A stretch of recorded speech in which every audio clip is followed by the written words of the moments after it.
So we do what's Hondo on the mic from Leo's Paradise. Random stream drop like a Dragon Ball fight. No lie, plan stream stacking up, but here's a twist in time. Freestyling on the deck like Luffy's punchlines. Up the channels faster than Zoro sword swings. Gaming pop culture, it's the chaos he brings. Talking movie reboots, superhero hype. Hondo passing the mic, now Bishop's in sight.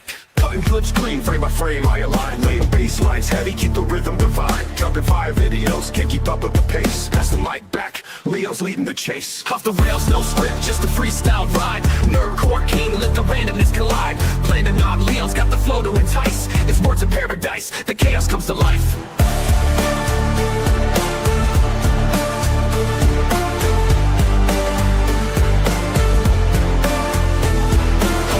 No script, just a freestyle ride. Nerdcore king, let the randomness collide. Planner non, Leo's got the flow to entice. It's words of paradise, the chaos comes to life.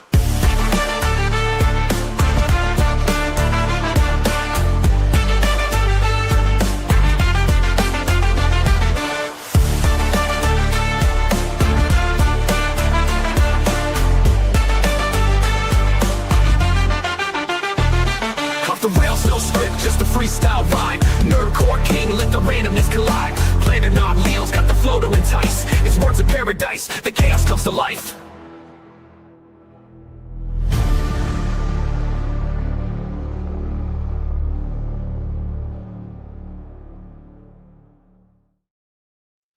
Welcome back to the Countercast. How are all you vinyl idols doing? If you notice, it's just me and Sydney, and that's because I'm making a bit of a change to Countercast. From now on, me and Countercast is going to be me and Sydney's show with maybe a few of the regulars every, couple of weeks or so. I've gotten to the point where I really enjoy when it's just you and I bantering back and forth together. So that's what we're going to be doing from now on. And I dropped this news on you about 2 hours ago. So I hope you're prepared to help me carry a show. Well, I mean, I'm excited. It'll be okay. We got this. You love to see it. Well, before we get into it, tell the people who you are, what you do, the whole nine, girly. Oh, hey, guys, I'm Cinevere. You guys can find me on all platforms as Cinevere. I like talking about anime and video games, and on the occasion, a little bit of horror. You'll love to see it. And yeah, shout out, first of all, Big Army Raid. Thank you so much, Hypno, you absolute goddamn legend. I saw you're playing Tormented Souls 2. Oh, I can't wait to start it. I can't. I have it. I beat the first one just a couple of days ago. I can't wait to get into the sequel. But there's some other stuff I just need to get off the backlog first. But I'm going to be playing it soon. Let's see what we got in the house. Schizosaurus is here. Shout out to my boy Schizosaurus. Melodic Method is in the house. Of course, Cindy will be talking to you guys in chat. Lord Dradneil is here. Shout out Lord Dradneil. Hani Maui. A boy Hypno. Throw the Hypno emojis in the chat, crew. Yes, see Angmar WK. What is up? Gal Carrymon in the house. Janice Landers says that we are great together. Alrighty. Let's start getting in to the content proper. First of all, Cindy, you don't stream to Twitch. No. But you are, of course, familiar with the idea that Twitch is absolutely atrocious to VTubers. Oh, yeah. Man, you can't show anything. It's like we have to basically wear a burqa. What if I told you, and you've been asleep all day, so you probably haven't heard this breaking news story that actually wasn't on the docket today until I found it like 2 hours before we went live. Shout out, Mr. Rouge. It might not be any sort of sexual aspect or any bias against VTubers. Really? So we're going to react to this video put out by Pipkin Pippa. Do you watch Pipkin at all? I've heard of her, but I have not. I've only seen Pipkin, like I know that she did some stuff with Camelot, some stuff with Asmongold, but I've never seen Pipkin do some solo stuff. But take a listen to this. Hello, I'm here to give my opinion on something that doesn't actually matter. Ex-Twitch exec slams Amazon for cutting 14,000 jobs in AI shift. Which, first of all, out the gate, good. Good. Amazon don't need the employees, neither does Twitch. AI is the future. Get used to it. That's my thoughts on it. I don't know if you agree or not, but that's where I sit with it. Yeah, fair enough. I mean, like, I don't believe, I have this feeling though that they're gonna hire back at least another like 5 to 10,000 just to deal with that. They will hire people back. I agree. I don't think 5 to 10,000. They fired 14,000 people. They hired back 10,000. That would basically mean they majorly fucked up. maybe that's fair. around 4,000 or so, if that much. But yeah, they'll do some hiring back. But the important part is that the Twitch people got canned, and it's important to note one of them in specific. Robots don't give a fuck. Twitch is facing another brutal round of layoffs as parent company Amazon slashes tens of thousands of corporate jobs amid a major pivot to artificial intelligence. Amazon confirmed plans to cut 14,000 corporate jobs this year, about 4% of its white-collar workforce, as part of a sweeping cost-cutting and restructuring effort. According to Reuters, the number could climb up to 30,000 as layoffs began on October 28th. So that's 2 days ago as of me recording this. The move is part of Amazon CEO Andy Jassy's strategy to trim bureaucracy and lean heavily into AI and automation. Jassy previously said artificial... Now, when they say trim bureaucracy, do you know what that's code for? No. Get middle management the fuck out of there.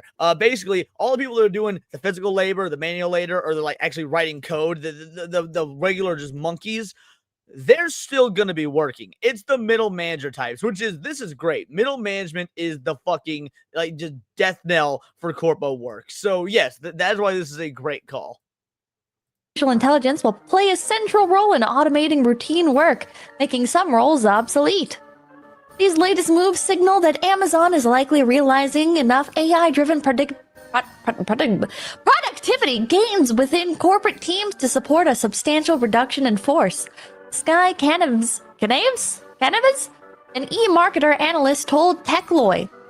Twitch hit with massive layoffs. Okay, so here's This is when it gets good. So all that was a prelude. Basically, all you need to know up to this point, AI cost a bunch of people their jobs. You'd be like, oh no, these poor workers, how are they going to feed their families? I, first of all, don't give a fuck. But what we do give a fuck about is this part right here. I want you to pay special attention to this, girly. Here's the interesting part about the Twitch layoffs. One of the people that got fired was this guy, a man named Tarfu. He says, I was laid off at Twitch today. I was at Twitch for 11 years. I started off working in trust and safety, then... Boo! This man, first and foremost.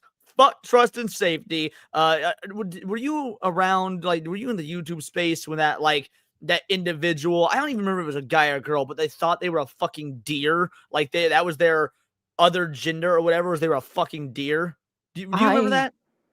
Vaguely. I mean, Yeah, like, so, like, I could tell that they're part of the LGBTQ plus whatever. I don't know what they're part of. They think they're a fucking animal. That's retarded. So anyway, point is, trust and safety is retarded. Trust and safety are the same individuals that'll ban Tectone for 2 weeks for calling Hijabah the Hutt fat, which she is, but give Hassan Piker a single-day ban on his day off for, threatening to kill sitting senators. So, needless to say, trust and safety don't fucking matter. So this guy that we're about to go in on, he started in trust and safety. So, out the gate, fuck him. But it gets better. Move to customer experience. I was the person who built the entire fraud program at Twitch. You'll understand why I'm emphasizing that in a second. One of the reasons I never told people what I did for work. I was the one keeping bad actors off Twitch who steal and abuse revenue on the platform. He wrote the algorithm that basically targets people for abusing the monetization processes, right? So, like, you get people in there sending like phony memberships or subs or something to that effect, or you've got people basically just committing economic fraud on Twitch, and you get dinged for it, which, to be fair, in theory is a good thing. You don't want people, as a company, you don't want people abusing the monetary systems of your platforms. So you would think that would make sense, right? Yeah. Okay, perfect. We're on the same page. I guess I did my job too well since they let me go. But do I have some great stories of being there over a decade? Horrible timing since my motorcycle accident was a month ago. I'm getting married in less than a month. This has definitely been a bad year. Okay, well, I'm sorry that you were... So I want you to think about what he said. First of all, motorcycle accident last month. Couldn't give a shit less. Couldn't get a shit left. You're part of the trust and safety board. You should know a thing or two about safety when riding the goddamn motorcycle then. So yeah, that's on you. But also, motorcycle, and I'm getting married in less than a month. It's been a bad year. Oh my gosh. Well, what about our bad time? How come you don't feel bad about that? No, Why should I I give a fuck about you? It's not even that. I just love the idea that he threw in he's getting married, like, as part of the Oh bad yeah. year. I know that's not what he means, so, like, how am I gonna be able to afford it because I just lost my job? But also just to say, "I'm getting married. It's been a bad year." Like, "Oh, you dumb son of a bitch." This isn't the dear person, by the way, guys. This I was isn't the dear wondering. person. I No, was no, no. gonna I was just ask, are they also a no, deer? no, no. This isn't the dear person. This guy just worked in trust and safety for a while. I was just bringing up the dear person to let you know the type of freaks they have in their trust and safety department. In a motorcycle accident, I would never wish that upon anybody except for, well, some people. But what you did, like, okay, well, I don't like you, but you don't deserve that, probably. Anyways, well, I don't know. The jury's out on that. But anyways, do you remember how starting like a few years ago, a bunch of VTubers started getting banned for fraud? One example of this actually was Mother V3, banned for engaging in quote unquote fraudulent activity. Now, notice the date here. December 20th, 2024. This is almost a year ago. Banned for fraudulent activity. Now, What the mind you, fuck? the guy that got fired was the one that wrote the algorithm that auto hits people for, what should get them banned. She's a pretty sizable streamer, 314 average viewers, 421 peak. All right, so hard to imagine really engaging in fraud proper. I mean, it's not to say that bigger streamers don't engage in fraudulent activity, but let's read about this a little bit. Let's read about this. Hold on. Oops, I accidentally popped out the tab. Okay, I'm an idiot. Don't worry about that. Let's move this back over here. Okay. Which has indefinitely banned English-speaking VTuber Mother V3, marking the first ban of her career. The news was first shared on... Yo, Avernum Zolantis is diabolical. Frogan is also a pretty sizable streamer. Where is he wrong? Oh my gosh, I love it. Banger. Anyway. by the verified ban tracker account, Streamer Bans.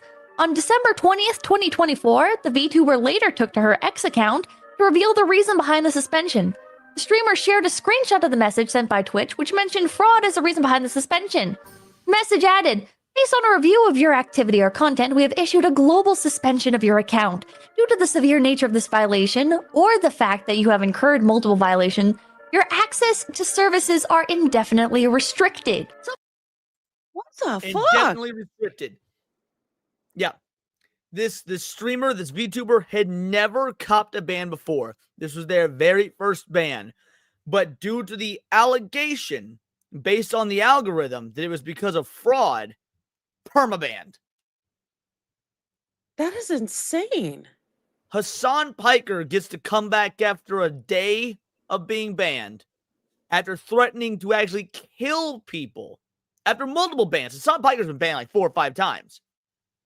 This was this VTuber's very first ban due to the system fucking them over. They didn't commit fraud, and it was a perma-ban. Oh my gosh. Mother V3 tweets, "They said that the violation occurred in purchases, putting in an appeal right now." You know what's funny? Is this probably refers to people buying subscriptions. You know what's also funny? Is, so FaZe Connect, the company that I work for, okay, we're an established company, right? So this is not abnormal. We had some of our talents verified, like by Twitch, and had their revenue enabled early on. And even though the accounts were verified by Twitch, several members of FaZe Connect immediately had their accounts banned right after, And there it is. Now, do you understand what she just said, Cinny? She went to appeal and then had her ban. No, about the FaZe Connect stuff. Oh, okay. No, I didn't understand. So basically, FaZe Connect is a VTuber organization, right? Okay. And as such, Twitch recognizes that organization. So if FaZe Connect signs a VTuber, let's say FaZe Connect signs you, right? If Right. FaZe Connect were to sign you, FaZe Connect would then go to Twitch and say, "Hey, this is our new VTube talent. They are part of the FaZe Connect roster. And because of that, you will automatically have monetization on Twitch. Instead of going through the rigmarole and trying to build an audience to get the monetization, because you are verified through Twitch, through FaceConnect, you're instantly monetizable, right? Your account is instantly a paid account, brand account. Now, even though Twitch as an organization, as a company, recognizes this, the algorithm that this dude wrote sees an account that didn't grow, that just had the monetization turned on, even though it has not actually gone active yet, and basically hits it for fraud. That's And suspends the insane. account. Oh my gosh. And they didn't take this back? They didn't fix it? I mean, VTubers still get banned left and right. So now that this has become a whole big hubbub, now they're making a whole big stink about this, maybe there'll be something done, but I don't know. So look, I'm not saying Twitch doesn't have anything against, because this, here's the deal, this isn't just about VTubers is what we're getting at. So the whole reason we bring this up, a lot of people thought for ages, and it still might be true, mind you, that Twitch had something against VTubers specifically, and that VTubers, they were always getting hit and always getting suspended and things to that effect, which they are. But maybe it's not because of like showing mid-rip or anything like that. It's because these branded accounts were getting recognized by the financial team at Twitch, by like the partner team. But then you had this code, this algorithm that some dumbass from the trust and safety team wrote, that's automatically flagging and hitting accounts that have monetization enabled that haven't actually gone live yet. Oh my gosh. Yeah, But, I really do feel like they have a hate boner for VTubers, period. It doesn't matter how they get into Twitch or what they do. They just hate them. Well, see, here's where I'm going to push back on that, but I'm going to let Pippin go on for a little bit first. That'll give you another example. Why? Probably because people are buying subscriptions to these accounts that had not yet streamed, that had been verified by Twitch. And they've been banned for fraudulent activity. And we see this happening to other VTuber agencies as well, such as Sucks VTuber agency, their VTuber, Malfina, also getting banned for fraud before she even got to debut. Huh. What the fuck? Didn't even get to debut. Algorithms saw this account, which has never streamed before, has monetization enabled, must be fraud, bang, banned. Holy crap. Oh gosh, I had something I was going to say and then it just completely vanished. Okay, never mind. I'll just wait. All right, we'll keep going. No worries. I think I was done because I have more. Here's Aphrodite getting banned. Aphrodite is part of Mythos, another VTuber agency. So what, Pippa? Why are you getting so out of sorts about this? Why are you reacting so harshly? So what? This guy made a faulty system. Maybe he's like a little bit apologetic or something. That all these innocent people got banned for fraud. All No. I won't mind. He made a faulty system, dude. Your faulty system fucked up people's income, at times got them permabanned from Twitch. It's not just a faulty system. And then he has the nerve to go on X and be like, oh, after 11 years, I was fired. The AI is taking over. This is so unfair. Bro, you were shit at your fucking job. Oh my gosh. Oh, I must have been far too good at what I did. Oh, fuck you, buddy. Some self-awareness wouldn't hurt. Continue. Sorry. No, I was saying some self-awareness wouldn't hurt. You're asking a Twitch employee to have self-awareness? Dan Clancy's keep the head hoping. of Twitch, and he doesn't have self-awareness. Dan Clancy is retardedly rich. I mean, I feel like that would come with even less self-awareness, but I think it does. Go ahead. these people potentially losing out on their livelihood. Okay, I had to cut that because I started schizo rambling for too long. But anyways, okay, the point is, look at this guy. Look at this guy. Good riddance. I was banned wrongfully in 2022 for fraud because I turned the ad slider to max settings. It was never investigated, and it caused my main partner channel to be banned for evasion. Now, here it is. So this guy is not a VTuber, and that's what I was going to bring up. So this is why I don't know if we can definitively say as of yet that this is specifically targeting VTubers, because if you've got other individuals that have been hit with the same thing, this fraud stuff, because this guy's fault the algorithm, it's not necessarily them going against VTubers for being VTubers. Or let's say you've got like a gaming clan. Let's say, because FaZe Clan. I don't know if FaZe Clan's on Twitch anymore. I'm pretty sure they've all moved to Kick or whatnot. But let's just use them as an example. You got FaZe Clan. They're a professional gaming team. They do all these like first-person shooter games and whatnot. So let's say they get a new member. So that guy's got to have his own channel on Twitch. It's not necessarily just you're just part of the FaZe Clan channel as a whole. They've got to have their own individual channel. It gets auto monetized by the Twitch board because they because they're part of the FaZe Clan. He hops in, instant monetization before he ever goes live. Bang, fraud detected, ban account. So anybody that basically has a prearranged agreement with Twitch to be auto monetized could fall victim to this ridiculous fucking system. Oh my goodness. They really need to just overhaul their whole system. It's funny you say that. Oh so my. we had this guy here. Good riddance, what we just read. Good riddance. I was banned wrongfully in 2022 for fraud because I turned the ad slider to max settings. It was never investigated, and it caused my main partner channel to be banned for evasion. 3 years have gone by, never investigated. Time to put the fries in the bag. So he's basically saying, too bad, so sad. You got fired. You deserved it because you're a fucking retard. Here's his response. 3 years have gone by and never investigated. Time to put fries in the bag.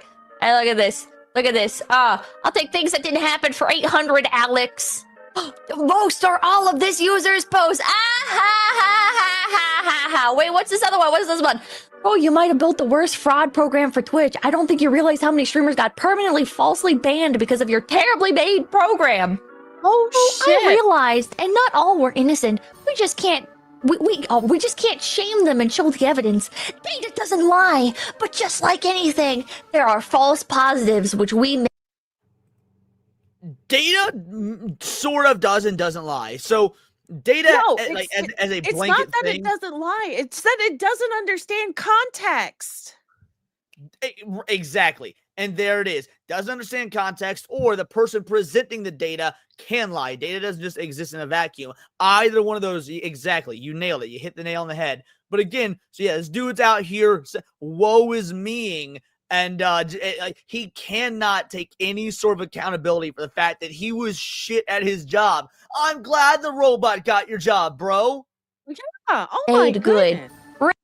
Really? Is that why it took several years for members of FaZe Connect to get unbanned? Even though there was no fraud? You guys in the audience are just gonna have to take my word for this one. But I'm gonna lay my reputation out on the line here. I'm gonna say FaZe Connect has never committed fraud. Hopefully that doesn't age poorly. If we ever have committed fraud, it's outside my knowledge. But I'm going to say with reasonable certainty that because so many VTubers got banned for fraud at around the same time, for around the same types of reasons, that FaZe Connect kind of just got cut. So forgive me for not being particularly sympathetic towards you, Tarfu, but you are a fucking asshole. And your system was fucking dog shit. Now, so I went and I found the post. So this is Tarfu's post, him talking about getting fired. I was laid off from Twitch today. I was at Twitch for 11 years, yada, yada. First of all, he got noted, son. He got noted since then. His system had falsely flagged and banned multiple streamers for fraudulent activity. He, in fact, did not do his job too well. What? Bro, community notes are fucking savage, and I love it.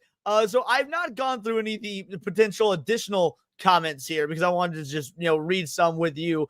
How ironic. As a former trusted safety employee at Twitch, your job was to ban streamers using an ambiguous community guideline structure that could be manipulated to fit any agenda. You were laid off from Twitch, yet you showed zero sympathy for the thousands of creators whose livelihoods you destroyed. I have zero sympathy for you. No, I my hope job your was fiance leaves you. No, my job was to stop people from stealing money, stop account takeover, stop people from laundering money. Also, toward the end, it was stop fake accounts. Trust and safety was literally 2014, 2015 is when I was in that org. But feel free to blame me for everything. I'll be real. I will blame you for anything and everything because you wrote this algorithm. Also, your beard is ugly. That's like, first of all, take a look at this. I'm not one to talk. I can barely grow facial hair, but you clearly can. Do some grooming. Jesus Christ. But anyway. Clean yourself right. up a little, sir. All right. We saw this one already. Oh, Adrian, you're such a good account. No, don't be sorry. You don't know the story. Nianis, I'm sorry people are misunderstanding what your role was. At the end of the day, you were at the mercy of management in a class. No. He wrote this. He wrote the fucking algorithm. Why are people giving him sympathy? Classic modern management fashion. They don't understand what teams or individuals that are crucial at the time. But it doesn't matter. Like the people in our chat right now is saying he could have written a failsafe in there. No one cares. Fuck you and your complacency to censorship. Oh, yeah. So you fuck me. I've been paid by Twitch since June. They owe me over 10K and my fucking life. So I don't know if this is true. Hold on. Let's see. That's true. That's crazy. Let's see what his sub count is like on Twitch. Oh, shit. Maybe he's being honest. 147,000 followers. Oh, my gosh. Why would you still stream there then? Well, I mean, if you don't have any other That's a lot of option, followers, he doesn't have a something built up on YouTube or anything like that, then what's his option? That's fair. People reaction to this man. You serve zero. It's not even zero purpose, Bridget. He serves negative purpose. Yeah. Welcome to Karma. I'm sure protecting Hassan and swimming for the eat thoughts will translate into getting work in the real world. Let's see. Is there? Not enough people realize the hard work that goes into trust and safety. Very sorry to give that. No, my God. People, the data doesn't lie. I'll take your word that you did your job well. But the interpretation of data or metrics is probably how Amazon decided to lay you off along with a whole bunch of other people. Exactly. Just email Sean. He's retarded. But yeah, no, data doesn't lie, but people do. Is there anyone else roasting him? Let's see. Sorry, you got hit. Tarfu, sorry. 11 years to get tossed out like a piece of shit. I mean, well, you are a piece of shit. Yeah. Okay, deets on Dr. Disrespect. Go. All right. Bro, you couldn't beat it out of me if I worked for Trust and Safety. Honestly, after all the no enforcement is shit people, everyone in your department should get fired. Yeah. I worked Trust Safety or prior to 2016, so I haven't touched the order class. It doesn't matter. Dude, he moved on after Trust and Safety to customer service. I'm sure he was equally as worthless there. Let's be real. I'm sure he was equally as worthless at customer service. Because, I mean, have you heard the horror stories for customer service, customer satisfaction in Twitch? Dude, people be getting fucked over all the time by Twitch. They can't get someone on the goddamn phone to fix their shit. What? Oh, yeah, dude. How are they able to get away with that? YouTube's much better, but what? How are they able to get away with that? Yeah, Amazon subsidizes them. Twitch can be as shit of a platform as they want to be. Amazon subsidizes them. They're a loss leader. Amazon don't give a fuck. You know, I really do hope. Fuck, son. I really do hope Elon takes over Twitch. I don't. I mean, I get where you're going with that, and like, I do want to see either Twitch get completely buried, and burned, or destroyed, or like have some sort of new management come over and fix things. But I don't like the idea of relying on Space Daddy Billionaire to like fix all the problems. Oh, well, somebody with some kind of mental capacity that isn't retarded, right? Like I really want that. We can't seem to find it.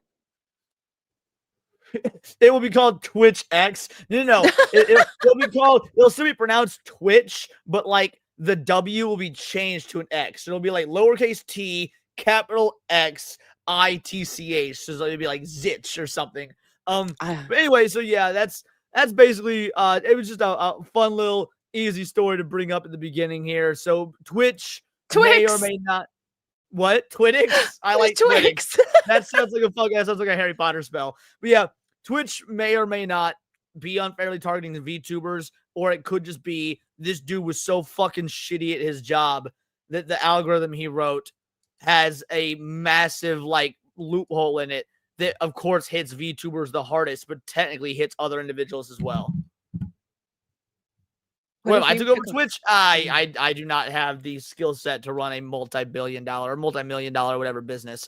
I'm a business owner myself, but I don't have the skill set for like a conglomeration or a business to that effect. But yeah, those are my thoughts on that. Any final thoughts before we move to our next story? I don't think I'll be moving to Twitch anytime soon. I did consider it briefly, but it's just not happening. Didn't I tell you not to do it? No, I was already considering not to because I had heard about it from Kirsha like long Gotcha. ago. You know, anytime like a small streamer, not that I'm any sort of big streamer, I'm fucking not, but like anytime like somebody comes to me for advice streaming wise, and they hop in my DMs like, yo, I'm trying to get into streaming XYZ. My first advice is always don't even bother with Twitch. Don't exactly, yeah, Hypno, fuck Twitch, dude. Niet got over 1 million subs. He multi-streams to Twitch. He gets 1 fucking viewer in his chat. Now it's a dedicated Twitch viewer, and it's not a bot. But he only gets the same single Twitch viewer every single fucking time we do like movie nights with Niet or something like that. Dude, like the audience doesn't transfer at all. Over 1 million subs on YouTube, gets 1 viewer in Twitch. Like even if you were to take out all of Twitch's like horribly immoral business practices, there's just no fucking growth over there, dude. So yeah, you have Golden to know Apple- someone, right? I mean, more or less, yeah. I'd rather be astroturfed by Twitch themselves or get in with a massive streamer who will, you know, promote you, astroturf you themselves, something to that effect. Golden Apples were a 2-banger. Welcome home. Time to put the fries in the bag. Yup. Shout out. Time to put the fries in the bag. You love to see I it. just super love sucking dick. When I haven't for a while, I get needy. Knowing that is Dan Clancy. What? knowing he's suffering makes those fries taste better. It's great seasoning. Absolutely. Absolutely, dude. All that extra salt on the fries. But next turn of business. We've been blaming the payment processors for everything going down on Steam, right? All the bannings, all the censorships, things like that. Right. Turns out that may or may not be true. Looks like Steam may have a little bit more to it than we realize. It's not just like we can't just blanket blame the payment processors now.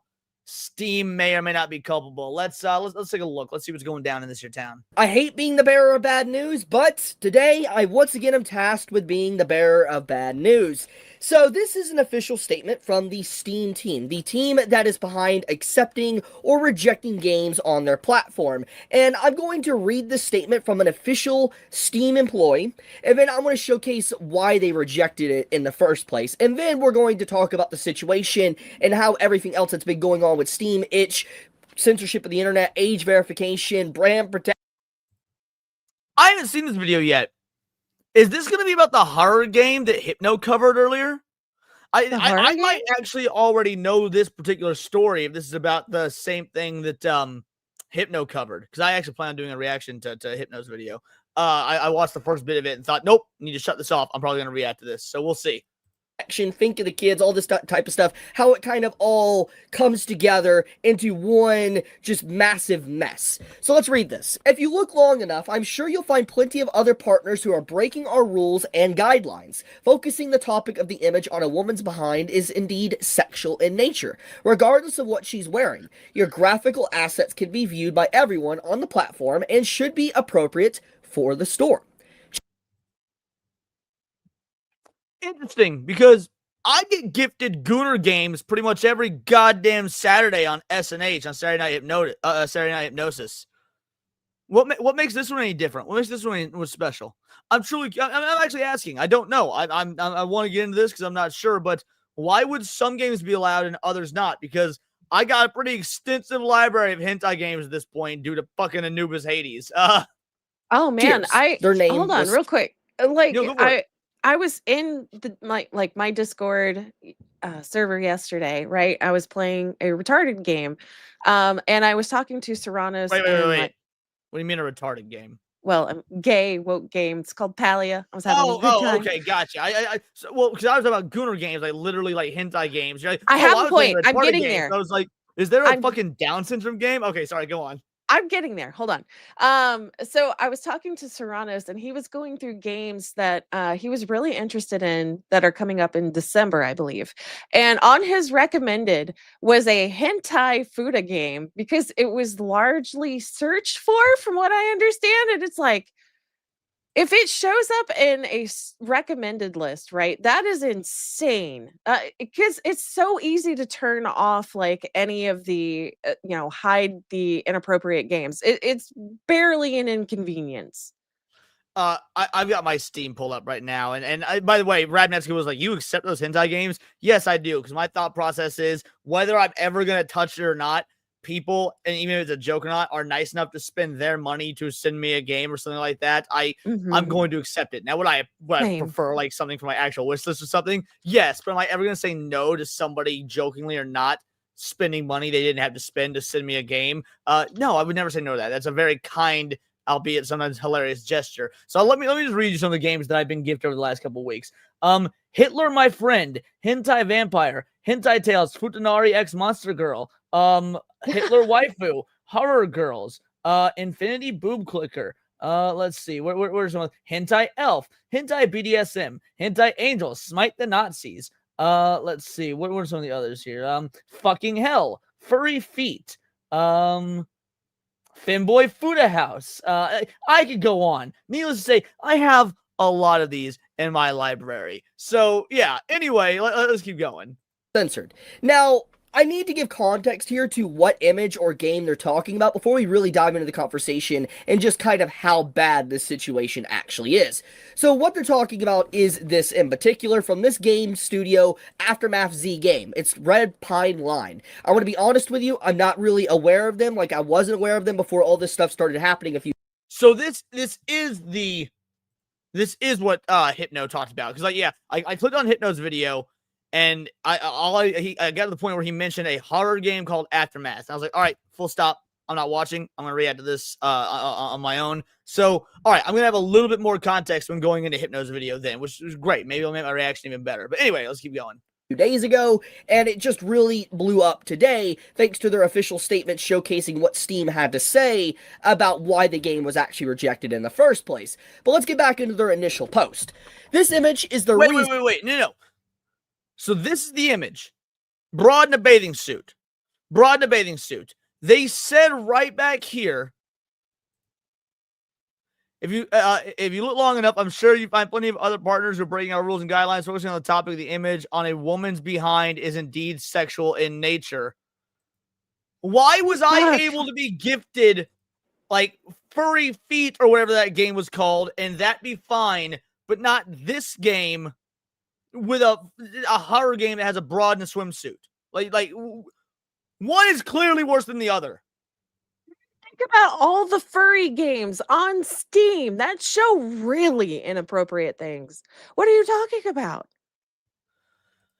All right, let's keep going. This is what censorship is coming to in the gaming industry, and we have to ask now, is it worth it for them to move the goalpost down the line? We could have it all remade and hope they accepted it, but where will it stop? We would need to redo the networking too if we move platform, but do you really want a censored game? We don't. Anyone know of any platform they recommend or publishers that can handle mature content? Let us know. We are also sorry about this. We worked hard to get something ready that we can't even share, but we do have one thing that is playable that we will announce for Halloween. I mean, I would imagine they're probably going to go to itch.io then, but I don't know. This is insane. And as you can see here, this is the image. This single image is why Steam rejected their release on their store page. Focusing the topic of the image on a woman's behind is indeed sexual in nature, regardless of... All right, so the question for you, Cinny, do you think this is Steam acting out of turn because this is their policy, or do you think this is a rogue individual in the that works in like the application department?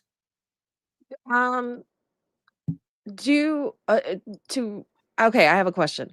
Would this not also be part of the Visa and MasterCard thing? No, that's what they're saying is Steam is making this decision themselves. So when the Visa and MasterCard stuff happened, Steam basically said, we don't have control over it.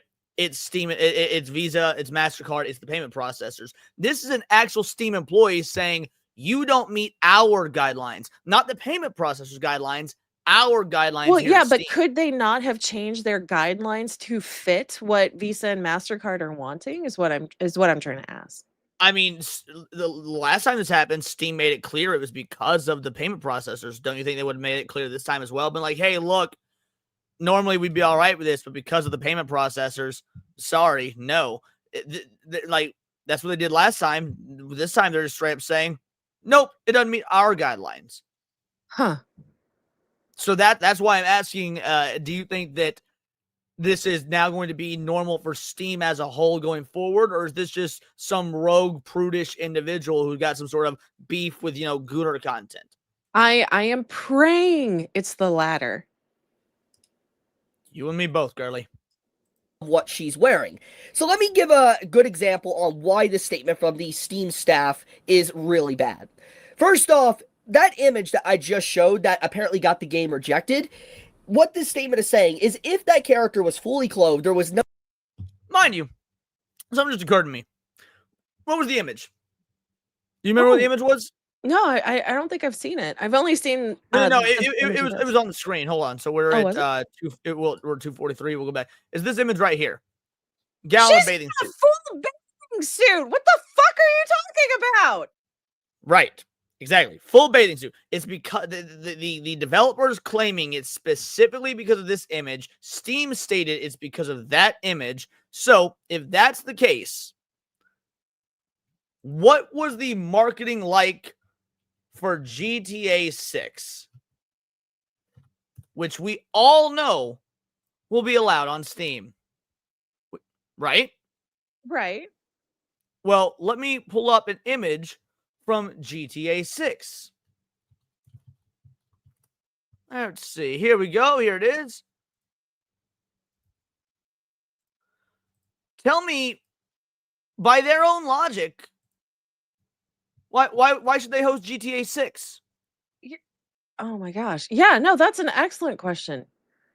But weren't we accepting full-size bathing suits? Like not even bikinis, but like full-size bathing suits by like the 1920s or something? I mean, I don't know about none of that. Believe it or not, my knowledge on the history of women's swim garments there's a bit of a gap in that knowledge of mine. But Point being is why are we suddenly so fucking prudish?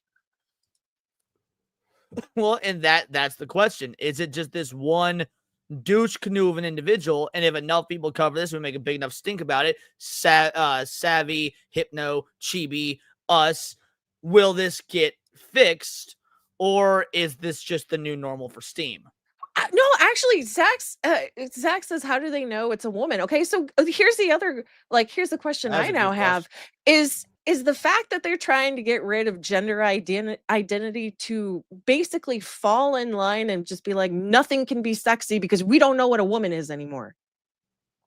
But I mean, we don't have any history of Steam pulling shit like that. That's why I can't, I don't want to jump to the political, it's the tranny's fault thing, which I'm game to do. You know how much I love making fun of the fucking woke leftoids.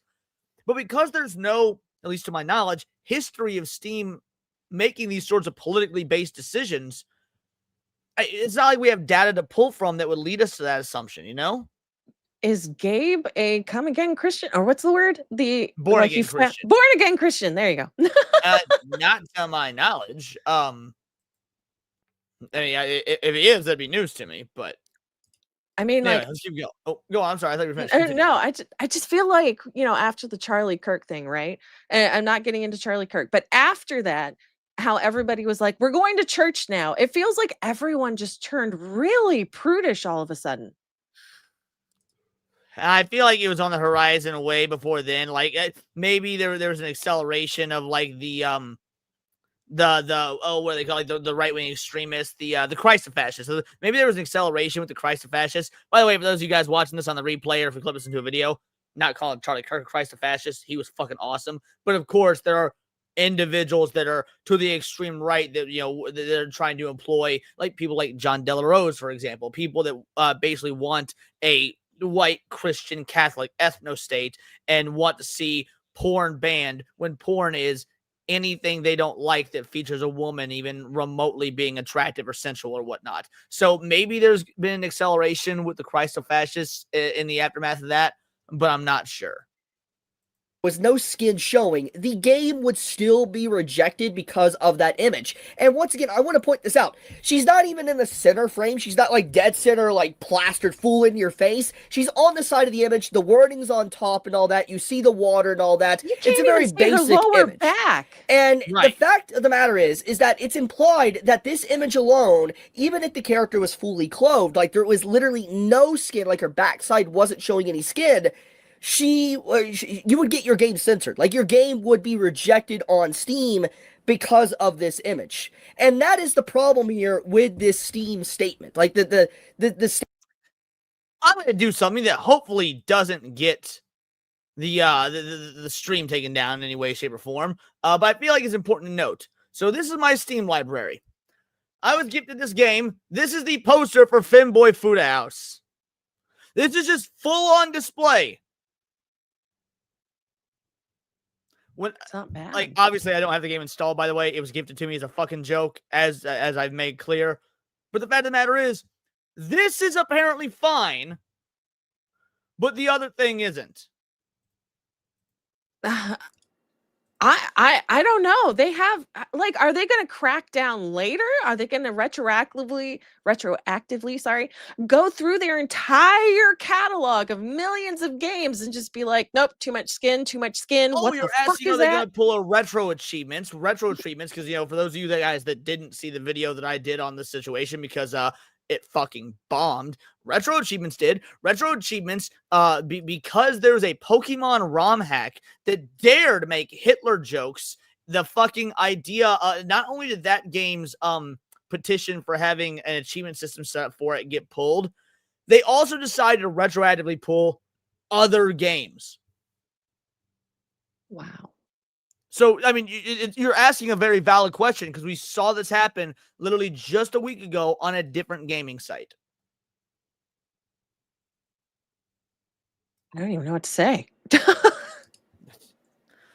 Yeah, it's interesting time to be a gamer. statement from this employee. I hate it. And this instantly makes me start thinking about what's been happening as of late, at least in just the last week alone. For those that are unaware, there has been a lot of games that have been trying to come out on Steam that are Japanese related, by the way, that have been getting rejected for another reason or that, basically just out of nowhere, just completely out of the blue. Their release on the Steam page is rejected and they can't even release the game to everyone to see, and they have to go to alternative sites or alternative, platforms to be able to release their game. This has happened like 3 to 4 times at this point now, and it's honestly pretty concerning. And as I've already made a video a few days ago, it straight up feels like it's targeting the Japanese. It's targeting Japanese creators, Japanese guys. Stop trying to give Steam the pass. I see a bunch of you. Oh, it might be the UK government. Oh, it might be the payment processors. No, stop. This is Steam. Steam is doing this. I get y'all want a cap for Steam because we love Steam. Steam's great. Steam's up until this point always been on the side of the gamers. Awesome. We all have good memories with Steam. We all have gaming on PC because PC is the master race. Zig Heil and all that. But Steam themselves said we're not allowing this by our own rules. Blame Steam. Do not try and cap for Big Daddy Corpo. I love Steam, but the same people that are like looking for excuses as to why this isn't Steam's fault are the same people that throw bitch fits about Nintendo. At least be fucking philosophically consistent. If you're gonna bitch and moan about Nintendo, which is completely justifiable, they do some shitty stuff.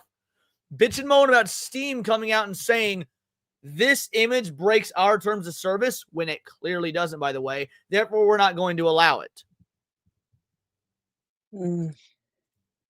game creators and all that. It kind of feels racist and xenophobic to a degree. I've already went all into that in a previous video, so I'm not going to retread old ground.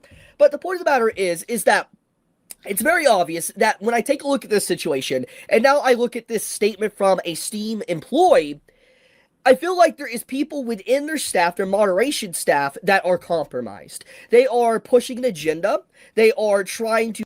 Exactly. That is my thought. That is 100% my thought. This isn't necessarily Steam as a whole. I'll grant you all that. But this isn't the UK government. This isn't the payment processors. There are some freakazoids, be it far-right Christo-fascists that don't want to see anything sexual, or far-left lunatics that don't like the idea of, oh, look at this hot woman that gives us wrong standards of beauty or whatever. Point is, two sides of the same coin, horseshoe theory coming in hot. they are doing the work to censor shit they don't like, and which is why maybe, just fucking maybe, enough people covering this and talking about it can get it fixed. You say Patrick Rock says he bets someone on the left. We don't even have enough information to make that claim. We see what idiots like Melanie Mack and Razor Fist and John Della Backhole and whatnot all have stated, and all of them are trying to do. Ban porn, as if that fucking image of a woman in a bathing suit by a lake is fucking porn. I'm not going to jump to the idea that it's the left and just create this ridiculous political division when it could just as easily be a Christo-fascist on the right. Yeah. No, I don't see this as a left or right thing. This is just somebody is being extra retarded. Can they not appeal this decision and have somebody else review it? Well, so the way this sounds is that they tried to appeal it, because it says the Mets are the Steam team October 30th. So this is the Steam team responding to them. If you look long enough, I'm sure you'll find plenty of other partners who are breaking our rules and guidelines. Focusing on the topic of the image on a woman's behind is indeed sexual in nature. Regardless of what she's wearing, your graphical assets can be viewed by everyone on the platform. It should be appropriate for the store. So this isn't an initial, we're taking your stuff down. This is a response to something. And it sounds like from the wording, it's a response to them already appealing it, saying, yo, why didn't our game get approved? Well, if you look long enough, I'm sure you'll find plenty of other, like, it seems like there was a conversation that was ongoing here. Yeah, no, it really does. I want to know what else was said. I do as well. I absolutely do as well. To willy-nilly censor things, whatever they want. If they don't like it, they're going to censor it. They will go out of the way to target a certain series, but if it's probably content they're fine with, they'll let it fly under the radar. I mean, Elemental Zero, Shadow Dragon acknowledges this employee. I've asked Savvy to come on the show multiple times, like 2 or 3 times. She's never responded to me. If y'all want her on the show, start just tagging her in mass and tell her to fucking check her DMs. I'll put it that way. But Framed in Gold for a 2-banger says, what's your Steam code? I'll pick a good one to give you. I'll put my Steam code in chat in just a moment. Also, thank you for the 2-banger, bud. Appreciate you. Let's get you a clip real quick. You know what? Since we're talking about censorship due to sexual comment, this is a good one. I'd fuck one of the robot dogs. All right, thank you much, brother. Let's keep going. Acknowledges that you can find plenty of other partners who are breaking our rules and guidelines. They straight up admitted they are aware of it and know people do it, and regardless, they're still focusing on this one creator. And obviously there's thousands upon thousands of games, don't get me wrong, but the point of the matter is, it's very clear that whoever this employee is, at the very least, they have some form of agenda. Not just on, let's say, adult games, but also just on a woman being able to dress however she wants. This entire statement from this employee is pretty much saying that if a woman is wearing any clothes and she's in a image to where you can just see her whole backside, like from her top of her head to the bottom where her feet are, you are sexualizing her. You want to know the most insane thing about this that I just realized? What's that? What do you see the most when you play a fucking third-person game? What do you mean? No, I don't know. If you're playing a video game that's in third-person view, what do you see? Oh, you're over the shoulder. No, that's over the see shoulder. You see their fucking back. Third person, you're behind your fucking character. You see their backside. Yeah, but they don't want you to see the backside. That's the fucking point. By their own logic, this makes no goddamn sense. Any fucking third-person game, you're already looking at. Why do I play a female in World of Warcraft? Back when I used to play World of Warcraft. So I can look at something attractive from fucking behind. Yeah. No, even I like the sexy characters in World of Warcraft. So, I mean, like, I understand. That's crazy. So, like, by their own fucking logic, because again, let's read this part again. Focusing on the topic of the image of a woman's backside is indeed sexual in nature, regardless of what she's wearing. So if you're playing a video game where you're a female character and you're fully clothed, you're wearing jeans, but it's third person, so you're looking at the character's backside. It hypothetically shouldn't matter. It doesn't, no. It does, bro, because Steam fucking banned, or didn't ban, they wouldn't even allow this game, so clearly it does. Well, I mean, I'm yelling at Steam. Oh, no. I know. But like, all that tells me is that they're ass people. They really like that booty. All right, let's keep going. We're almost through it. That is a problem. That is actually insane. That is what this employee is saying. Like, I'm not gonna lie, someone like this does not deserve to be in the staff, moderation staff. They don't. They honestly, I'm just might be hot take. People might be upset when we say this. They need to be fired, replaced. And I hope that this is just one bad apple out of like maybe hundreds of employees that they have. But judging by what we have been seeing, But if it's one bad apple, and hopefully he's right, enough people making a goddamn stink about this to bring it to Steam's attention, and Steam should be making a goddamn statement saying, yo, this isn't our policy. This person was wrong. They've been fucking fired. Your game is fine. That's what should hypothetically happen if this is really one bad actor. Well, no, you said one bad apple, right? So one bad apple can infect the whole bunch. So I mean, like, I don't know. I would, yeah, throw a stink, guys. Like, actually throw a stink. as of late, with a bunch of anime games as well getting like, or Japanese games getting censored or removed on Steam just randomly, I'm willing to bet you there is a lot of people behind this. And I feel like one of the other driving reasons to why this is becoming more and more rampant and more noticeable is probably because of payment processors. It all circles back to that. Now, I'm not trying to let Steam off the hook with this one. This is actually Steam's fault here. This is not fully payment processors. I'm just going to say that. But I do think that a lot of companies, a lot of, internet sites and stuff like that are now censoring things. They are self-censoring and going way too far with the censorship because they're concerned that they're going to face some form of fines or issues or regulation issues from these different governments that are enforcing online safety acts, aka the UK, and what they're doing or what's going on in EU or Australia. You get the point. I feel like that's what's going on here, but in turn you have these activists and these people that have other ideas, using this as an excuse to censor certain games, anything they want, basically, and get away with it, and try to wave away the guilt because it's like, oh, it's the payment processors that are doing it. That's what I think is kind of going on here with some of these cases. Which, by the way, I am curious if this Steam employee would say the exact same thing about a guy. Like, for example, let's say this image, instead of it being a woman on the cover, let's say it was a guy. Would it pass? Would it be allowed? Let's. Yes, let's be real. It would. Let's not pretend these double standards don't exist. Like, Yeah. Cindy, do you for a fucking moment think that if this were a dude instead of a chick, this would have happened? No, it wouldn't have, because look at Morning Glory Milking Farms. Women are thirsty and That's they're right, crazy. baby. Look at it. Look at Morning Glory Milking Farms. Look at it. Oh my goodness. Oh my God. All right. Let's keep it going, baby. Let's be honest, okay, guys? Yes, it would. It would. It's very obvious that whoever decided this decision thinks that just showing any form of skin, and even if they're fully clothed, is sexualizing a woman. That says a lot about them over anyone else. That's all I'm going to say. Like I said, they Regardless- won't be happy until we're all in a burqa. I was literally about to say this is some straight Islamic behavior.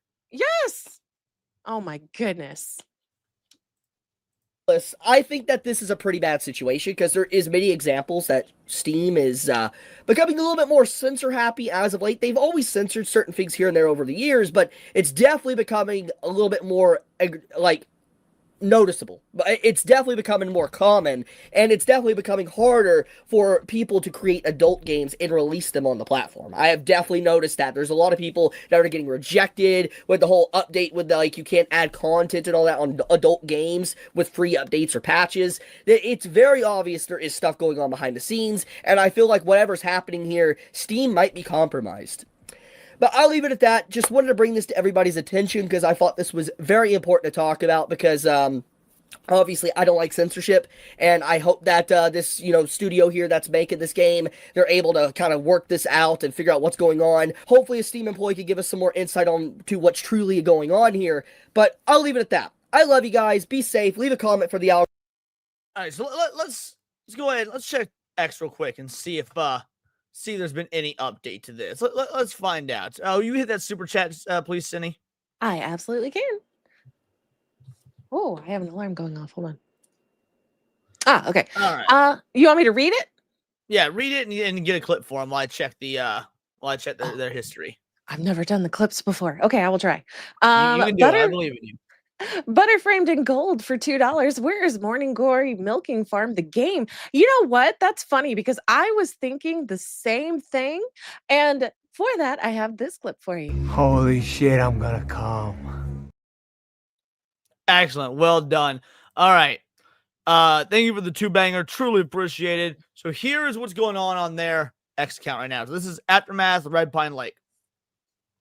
So currently their pinned comment is the one that we saw from October 28th.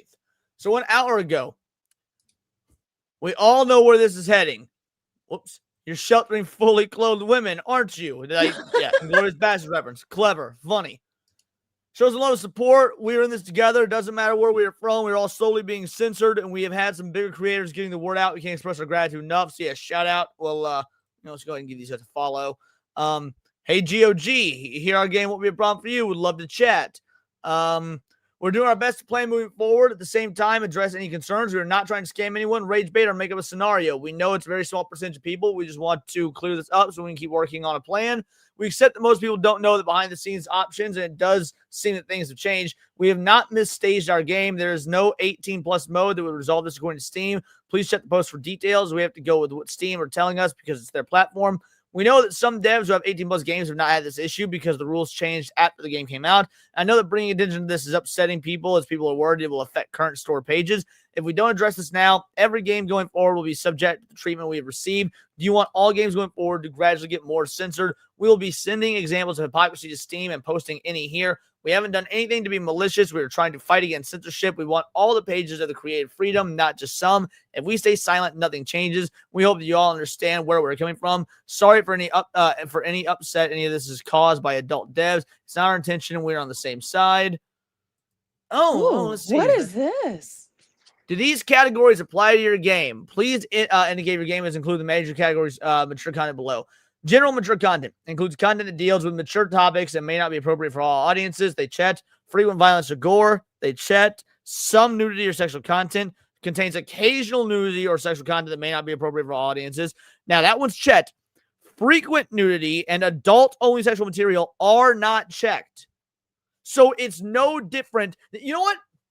No, we were talking about Tormented Souls earlier. Tormented Souls, horror game that I beat the other night. Fucking first 10 minutes of the game, within the first fucking 10 minutes of the game, you are fully nude in a bed. By the way, it's not a sexual game. It's just a normal horror game, very, very similar to the original Resident Evil game, right? It's heavily inspired by the original Resident Evil. In the first 10 minutes of the game, you wake up in a bathtub, fully nude, full titties out, and you can see nipplage. Okay? But is it sexual? No. It's not. It's not done in any sort of sexual way. It's part of like the horror. What's going on? You find yourself like you wake up attached to a ventilator in a bathtub in some abandoned fucking mansion. You're naked, so you're vulnerable. So like, is there nudity? Yes. Is it sexual? No. What game is this? By that logic, no, go for it. No, what game is this? Tormented Souls. It is awesome. Fucking gonna play it. Awesome. I want to look it up now.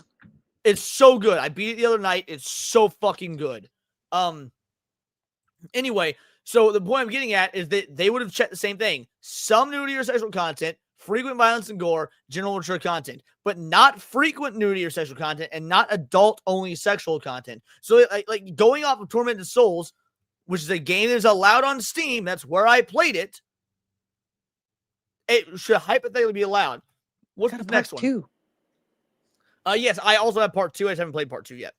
Library Hero. Note, if your app is marked as adult-only, frequent nudity, or sexual content, it's okay to have more sexual imagery in your screenshots and trailer, but not in the capsule or library art. Now, mind you, they didn't have that even checked. And then here's the screenshot. If you look long enough, I'm sure you'll find plenty of other partners. They are explicitly going after this game, even though by all accounts, it's within the rules. It's within the guidelines. We keep being asked about this adult-only tag, so we do our best to clear it up here. On Steam, as a dev, we've only these options as shown in the image below. There's only one option for adult-only sexual content. We can't hit that because we have to be accurate. They decided rating it wouldn't display unless the game page is published. We have tit to mature options for our game. This none of this is relevant because Steam themselves told us that all mature games, even adult only, have to have no sexual imagery in the capsules or library assets seen in the image below. So our point is that because the capsules are publicly viewable, they're saying our game page isn't allowed because they class a woman's behind, regardless of the outfit, is too mature now. That they have allowed games with sexual images. All right, you know what? Let's pull up Steam. Let's take a look here. Real quick, hey, Butterframe Gold, thank you, dude. Oh, truly appreciate it. Flesh Made Fear. Hey, I appreciate that. Thank you very much, homie. Flesh Made Fear? Gift Is the that a game. hentai? I have no idea what it is, but I appreciate the gift of game. Anyway, all right, let's just type swimsuit into Steam. All right. I'm not going to share my screen for this because I do not know what will and won't pop up. But literally, actually, you know what? Hold on. Let me click on this. Let's see what's... I think it's a zombie game. Oh, that's sick. Nice, Butter. Okay, here we go. I will show the screen on this. I will show the screen on this. Because I'm not seeing anything. All right. Oh, no. There's titties. Shit, there wasn't there for a minute. Oh, but we got the censor bar right there. Well, there in any of the screenshots, there weren't any. Then the trailer started playing and there was. But that's my point. This says to be announced. This says to be announced on the Steam page. It's allowed on the fucking Steam page. This is the trailer started immediately showing titties. That's why I was trying to tell you when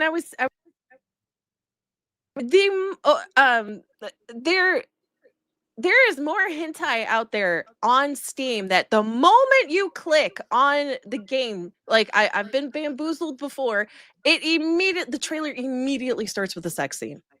Yeah, that it had screenshots up when I like clicked on the page. And I scroll, and then the trailer started playing. But the point is, the argument that Twitch is making, or that Steam is making, is that your game violates the sexual content policies.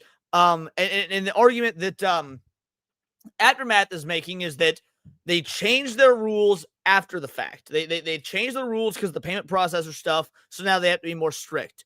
Bullshit. This specific game is being targeted. Because if they change their rules after, this game is TBA. It's to be announced. It's not out yet. This game that I'm looking at right now, Swimsuit Samurai, should hypothetically be subject to the exact same rule change. Okay, I've got the titties up the screen. I'm gonna share again. Be careful. You're playing with fire here. No, I've got the titties up the stream. All right. So this is the thumbnail. Swimsuit Samurai. You got a bathing suit on. Within the trailer, I went over and like there was full titties just on the auto playing trailer. Yeah. Why is this allowed on Steam? Why does this say to be announced, add to your wish list? It did not get denied by Steam, but the other game did, even though it's just a fucking woman in a swimsuit and it's not even an actual hentai game. So basically what Steam is saying is that as long as it shows some really good titty in a nice way, they are okay with it. That wasn't even good titty. That looked like third grade art. That was basically stick figures with boobs. Fair, but still, it has to be titty. It cannot be ass. Dude, this situation is bullshit. This situation is absolute bullshit. So, yeah, this segment's definitely getting clipped into a video for tomorrow, just so we can spread even more awareness. So yeah, what are your final thoughts on this, Cindy? And by the way, we got more Steam to talk. We're not done with the Steam shit because we have a whole other Steam topic right after this one. But anyway, give me your final thoughts. I'm very curious. But like, I don't know. I really wish they would ease up on the censorship stuff. Like, no one is interested. We're not buying any of the bullshit that they're selling. It has to stop. Like, just plain and simple. Yeah, nope, I couldn't agree more. I think it's very obvious. Like this is a blatant attack on a game that, at least via all the knowledge we have now, if more comes out and turns out we're wrong and they were lying or whatever, okay, fair enough. But with all the information we have right now, it's very obvious that Steam are the ones in the wrong here. That Steam is participating in an egregious act of censorship. Whether it's specifically because of this game, whether there's something behind the scenes. Again, this isn't the payment processors. This isn't the UK government. Like, this is a blatant attack on this game from Steam themselves. And this is the sort of shit that's going to make me say, it would make anyone say, well, how's that GOG doing? How's itch.io doing? Let's look for any sort of alternatives. Like, this is bullshit. It needs to be called out. Steam needs to rectify this. If you've got someone going rogue in your game assessment department, that's the one that chooses what games do and don't get to be assigned a platform and able to come out, action needs to be taken on this. This is bullshit. But these are my opinions. Something of yours in the comments down below. Let me know on X. Find me at Bolt the Word, and please do subscribe. We're a nerdy news channel. We cover nerdy news every day. Not always about the gaming industry, but anime, movies, music, Magic the Gathering, you name it. Check us out on Instagram at wordsofparadise_Leon and become a member for $4.99 a month. You can join the Discord. Choose the articles we go over on a day-to-day basis. Choose the videos we react to on the live streams, and of course, get involved with over 200 other vital idols. We are a bright, beautiful, glowing, vibrant community that I cannot wait to go even further. Because we do care about diversity, only one kind of diversity of thought that's interesting to you. Join the Discord, subscribe, and until next time, it's all here in the Nerdosphere. This has been Words of Paradise. Yeah. Obviously, we're not wrapping the show yet, but, clipping this into a segment. Anyway, what were you saying, Sunny? No, I just said, yeah. So, and then we'll move on to this right here, which is another video that happened to pop up my recommended feed, stating that Valve just weaponized your Steam library. What? Now, if I had to wager a guess, this is going to be about some sort of data collection. But maybe there's more to it than that. We'll see. Listen up, if this works, it is going to be huge for gaming. What's going on is that Steam wants to revolutionize how you discover games. They are testing a new system that could kill traditional games marketing as we know it. You might be thinking, God, that's a lot. Why are they doing it? All right, I'll be real. I thought this would be, we're just going to watch the video because this could be very interesting. But when they say they just weaponized your Steam library, that sounds very negative. So, all right, let's see where this goes. Now, there's a very simple reason why. It's because the current system is goddamn broken. I mean, listen to what a recent indie publisher said. Quote, times have well and truly changed. Having a great game is still half the battle, but if you don't have the money to pay for success, you'll likely have problems. Now, what they're talking about here is... I don't know that I believe that.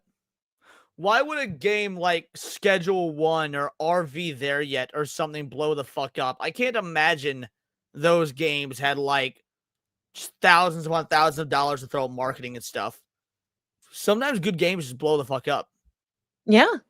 Because people are hungry for good games. We really like our games. And if it's got a hot woman in it, oh, that's extra points.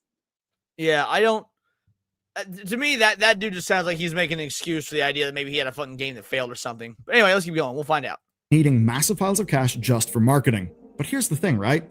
That's not even working. There are as many cases of massive marketing budgets leading to just about nothing. And making this video, me and my team know that this is really important because you basically keep telling us. We often cover shit shows or games that just underperformed. And what happens in the comments is you guys say, wow, that looks really cool. It's a shame I never knew it existed. Well, the good news is Steam has noticed, and they're about to change everything. Now, there's also a problem I've seen a dozen times, and we're going to solve it for free. Basically, you need a website for a project, a side hustle, or even just a landing page, but the thought... All right, y'all know the drill. We let the ad reads play out on the show because we do, steal their content for our own. We may as well at least let them read their ads. That being said, while he's doing his ad, I'll do my own ad. This would be an excellent time if you did want to donate, memberships or super chats or anything like that, so that we can, we can do the same thing as him and make that bag, son. Of wrestling with builders or hiring someone just kind of puts you off. Now that's where today's sponsor Odoo comes in, because they've genuinely impressed me. You see, they are an all-in-one management software for entrepreneurs, and that means invoicing, accounting, project management, inventory, the whole lot, including today's focus, their website builder, and it is properly quick. I mean, it's like 4 steps. Basically, You tell it your industry and your goals, you pick a color palette, or upload your logo, you add your pages, choose a theme, and boom, you have got a website structure ready to customize. And the customization is dead simple. You just drag and drop about the place. There's no code, no headaches. Every block just slides in wherever you want it, and everything is customizable. The text, the colors, the images, the animations, so you can make it look exactly how you want without needing to be a full-on developer or designer. But then Odoo gets even better, because your first Odoo app is free for life. That includes unlimited hosting and support, plus a free custom domain for a year.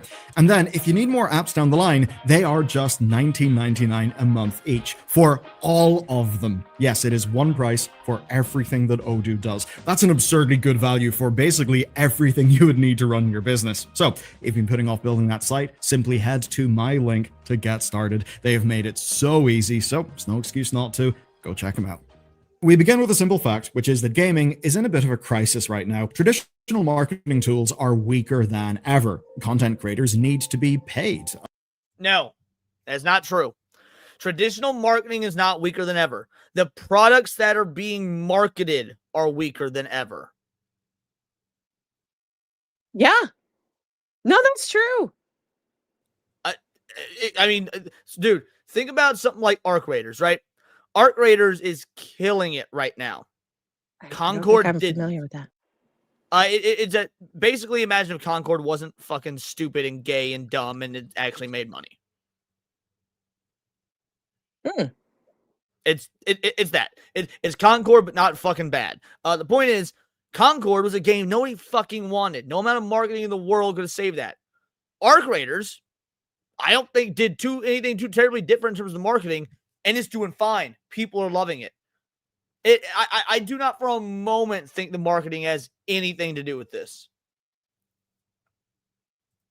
Unless they're trying to hop on a trending game. Traditional press can barely do anything after all of the layoffs that they have faced as well. And, well, they just get forced to make SEO guide slop. There's a lot of problems, and this is all happening in a year with more games than ever before. Even more great games than we've ever seen. And the brutal truth is, it does not matter how good your game is if nobody... Now, see, he's inherently wrong. He's incredibly wrong here. Like, yes, the indie scene is doing great. The indie scene is killing it. We've had so many good indie games this past year. 100%. AAA fucking sucks. When he says this is one of the best years we've had for gaming, the fuck is he talking about? This year was Concord and Assassin's Creed Shadows and Ghost Yote. And, I mean, we can go on and on with how many dog shit games there were. Silent Hill didn't exactly... I mean, Silent Hill F did fine, but it wasn't anything... that broke the mold or whatnot. I have no idea what he's talking about when he says, this has been a great year. Too bad the marketing has been terrible. No, it's been a bad year. It's not just the marketing. It's not just the gaming. It's the prices as well. They're absurd for such horrible games. You have to pay so much freaking money. Like, that's insane. Also, Netflix has given on a code to Requiem, Capcom. No need. I was gifted Resident Evil Requiem already, so I will have it the day it's already in my Steam library, ready to when it goes live. I will have it because I believe it was Mr. Rouge. Shout out, sent me the game. Already got it for me. So yeah, thank you very much. He buys it, and that is where. Also, I would not accept a game, and this is just me. I wouldn't accept a game from a developer, like a code from a developer, unless I had in writing that I could say whatever I wanted in my review. If there is any caveats that were to come with the game, any caveats that would come with me getting a free code, I wouldn't take it. I'll just buy the game myself, or wish list it and someone send it to me. It's just something like that. Like, if I'm going to ever accept a code from the developer to do a game, I would need it in writing that no matter what, I can say what I want about the game in my review. Well, do you have to sign an NDA for stuff like that? It depends, company to company, game to game, things like that. Ah, okay. Steam is stepping in, and it's doing that in the form of a new test on Steam Labs. So here it is. They've built an 8-week calendar, and it's actually quite similar to what SteamDB already has. Now, the calendar shows you 3 things: games that released in the last month, games from the last 7 days, and most importantly, upcoming games organized by release day. Now, Think about this problem. On any given day, Steam might release Doesn't Google already do that? If you just Google what games came out in the last week, what games are coming out in a month, like, so far I'm not seeing anything exceptional here. Well, I mean, like, you got to remember, people are extremely lazy. They want the fastest route to find that information, and pulling up an extra tab is not ideal for some people. They would rather go through the Steam app to go find whatever it is. So I can understand the mentality. I don't know.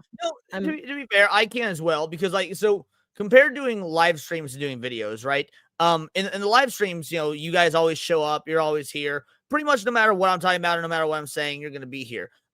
Only about 4% of my overall audience shows up for live streams. That's why I've switched to doing reaction videos more than anything, is because people would rather hear the information than like read it or whatnot. So I've noticed a dramatic increase in my numbers ever since switching to where there's always audio, whether I'm talking or someone else is talking.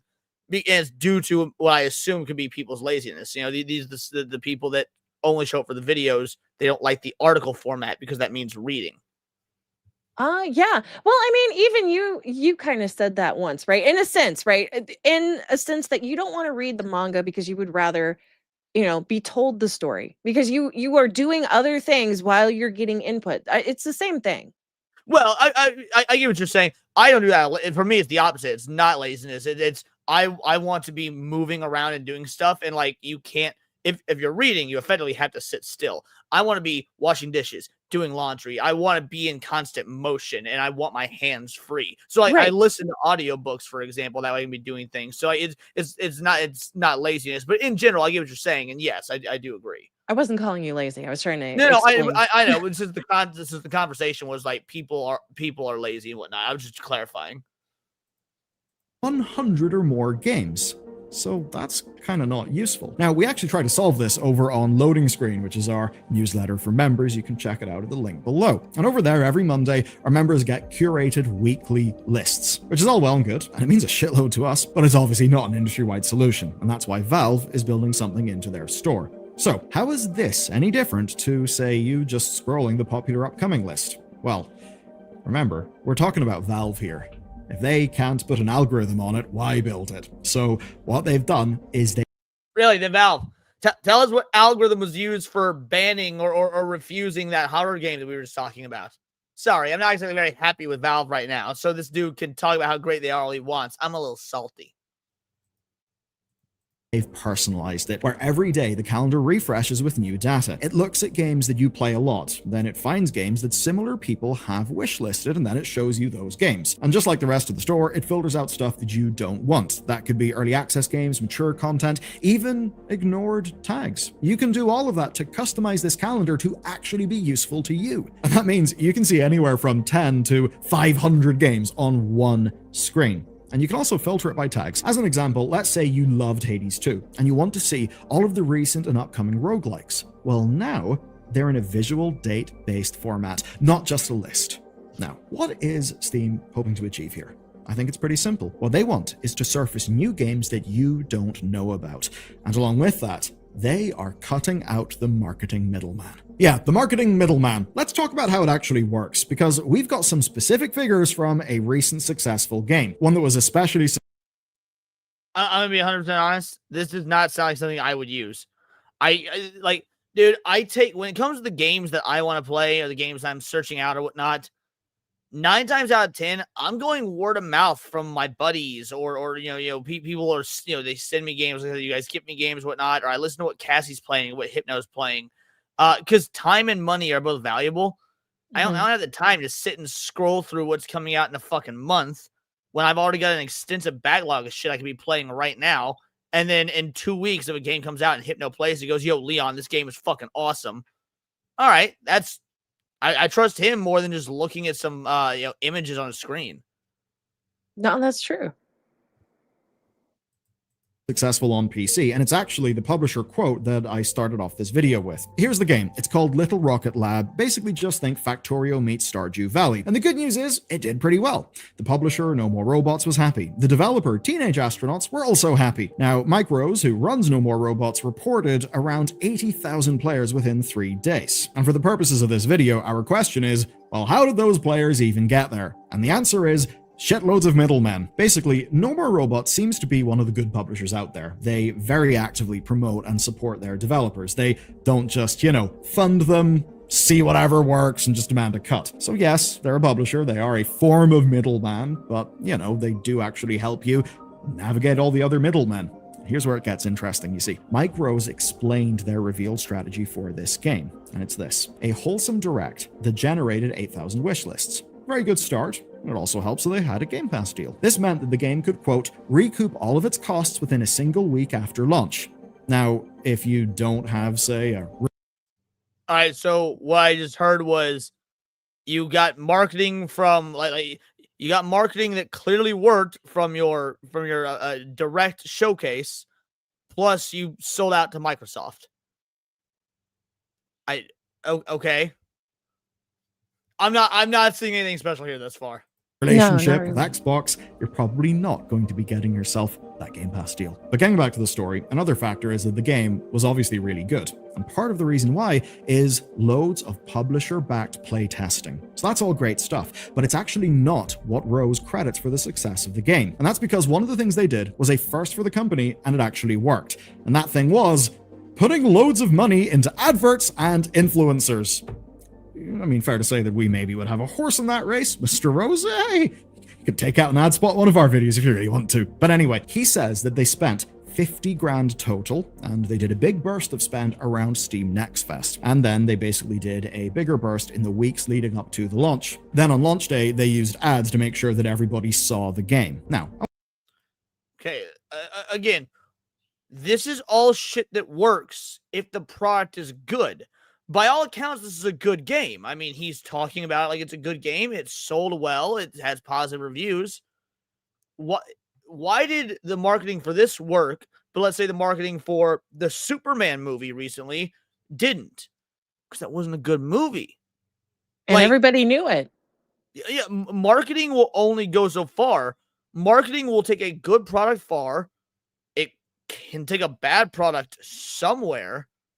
But yeah, lack of marketing will also make a good product fail or a bad product fail. Nothing thus far has been anything short of, none of this is revolutionary. This is just literally how things have always worked, and nothing that Steam's new list format is really going to change that. I'm what do you kind think of about curious. that number? The 50.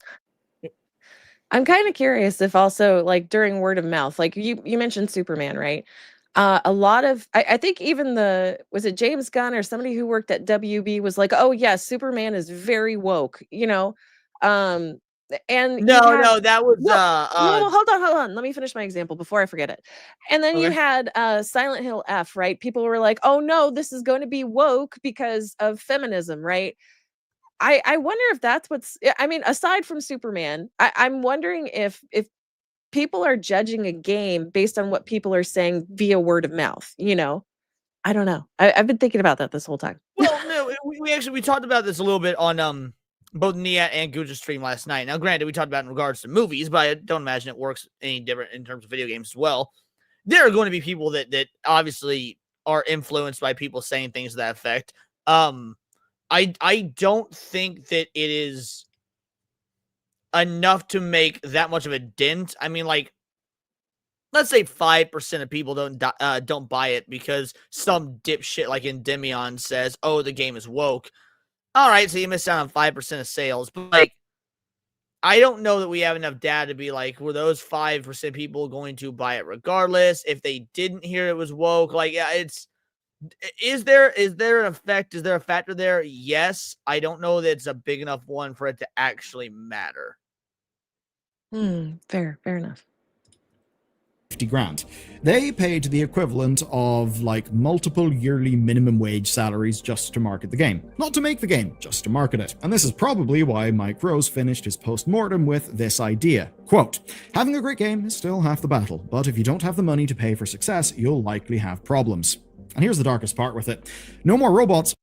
Is Peepers in here capping for the dipshit in Dimion? He reaches more people than I do. Yeah, and he's also a fucking moron. Like, Rose McGowan reaches more people than I do. That doesn't make her fucking smart. Like Hassan Piker. But yeah, Hassan Piker reaches more people than I do. That's a great example, Cindy. That doesn't make him correct. Like, probably still got lucky, because unless you're using sponsor codes, tracking the impact of influencer marketing is incredibly hard. You can easily spend money for zero return. That lack of transparency is a problem. That's one that isn't there as much with regular ads, which can be targeted in an incredibly specific way. When I say that, I mean down to the granularity of, say, particular subreddits. Plus, it's also something that grows exponentially with your budget, where the larger your game is, the more money you're going to need to spend. I mean, take a look at some of these numbers. Scopely spent $1 billion. No, that's objectively false. The larger your game, if he's referring to marketing, that's not true at all. They stealth dropped Oblivion, and Oblivion sold Oblivion Remastered, and it sold gangbusters. But if your idea is the larger your game is, the larger your budget for marketing has to be, that is objectively false, as we saw by the stealth drop method of Oblivion Remastered. They didn't market that game at all.